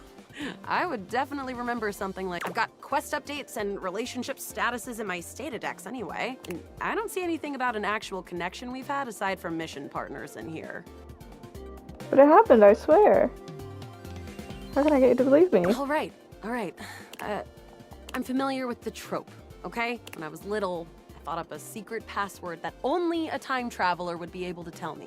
The password for me is Lincolnberries. Just give that to me next time you see me, and I promise I'll believe whatever crap you hash at me. Lincolnberries, got it. Now let's get back to Black. Oh, you just equipped my Zauer rifle, which means that you're thinking of unloading a whole... What are we gonna do? Berserk! 88 charges later, that's a whole lot of... That ought to teach Celine and her goon. We're near the compound of the They'll have assassin class upholders. We'll have to sneak our way in, and probably start dispatching them with utmost violence. You up for it? Let's go. You're right. I'll put on my upholder. I found an entrance on the dark side. Should be an easy way in if we just follow the marker on the map. Okay. After a short walk, you find yourself standing in front of a bullet-ridden metal door. Have we gone through this before? Way out in the middle of the cold, grey landscape. This is the entrance I've never seen anyone use. With my chalk picking skills, we'll have this open in no time. I don't think she Luna cares picks for me the to ask lock, her about this right now. allowing you to peer inside. You can see hallways filled with shining electronic doors off into the distance. So it's interesting she doesn't remember us. Here we go. Because I thought, I'm like, that was Central really inside. quick to be your I'm friend. seeing grunt class upholders who shouldn't be too bad. There will be surveillance class 2, which can sound the alarm. Just knowing that isn't enough to help. They've got ultra tech that renders them invisible to all senses. Can't believe that's our fate. So it is. How do you suggest we do this? Quietly as possible. Yeah, makes sense. With the shadow suit, there's no way they'll hear us coming. Using all your available grace and patience, you and Luna slowly make your way down the corridor. Close behind me, Yael. You drift past both grunt and surveillance upholders with ease. Good choice on the stealth. I usually prefer the part where we... There you are. Oh no! Assassin! From your stealthy vantage point, you can get a vague sense of what's happening. A vast laser juts out from some sort of holographic human from down the end of the corridor. The light engulfs Luna and renders her immobile. Bravely, you take Luna's frozen body and crash through the remainder of the hallway. Once she is removed from the power of the strange weapon, she hangs limply in your arms for a moment, enjoying the ride. Continue running like a badass. I kind of want to do a good smile, but continue. You run further through the maze-like compound and finally make it to an empty office. Krah. We lost a lot of gear there in the Tryst of Battle, but at least we still have enough health to get us through to the end. We're getting close. You want to press on, or should we take a crafting break? To the boss. Let's go. You and Already Luna done make your way crafting through the before. final threshold. Oh no. The horror. The way opens up into a large regolith cavern. Mining constructs mingle with moon rocks as the terminus of the station is reached. But perched high on the crane next to a large glowing blue crack in the regolith was a well-outfitted spacer who looked just like Luna. Did we already go through this part of the game? You came just in time for the festivities to begin. Celine Moonrise! Yeah. Luna, you'll never take crescent. Yes! Oh, what's wrong with me? The glowing... The blue deposit of... 360 no scope. Ha! Easy! The battle is fierce, presumably. Wow! Great job, Yael. I couldn't have done it without you. You're the best partner I could have ever asked for. I'd love to be friends with you. Even though it can be dangerous out there in Novaya Moskva, having a real friend by your side means you keep, well, come back anytime. Okay. We're friends. My friend. This time for good. Aw, does it actually say it though? Luna, Luna, Luna. It still doesn't say we're friends on the thingy. If you come back in some line, see the password, she'll realize she's caught in a time loop. Okay. I don't know why I thought that this was like a person for a second. I was like, who is that?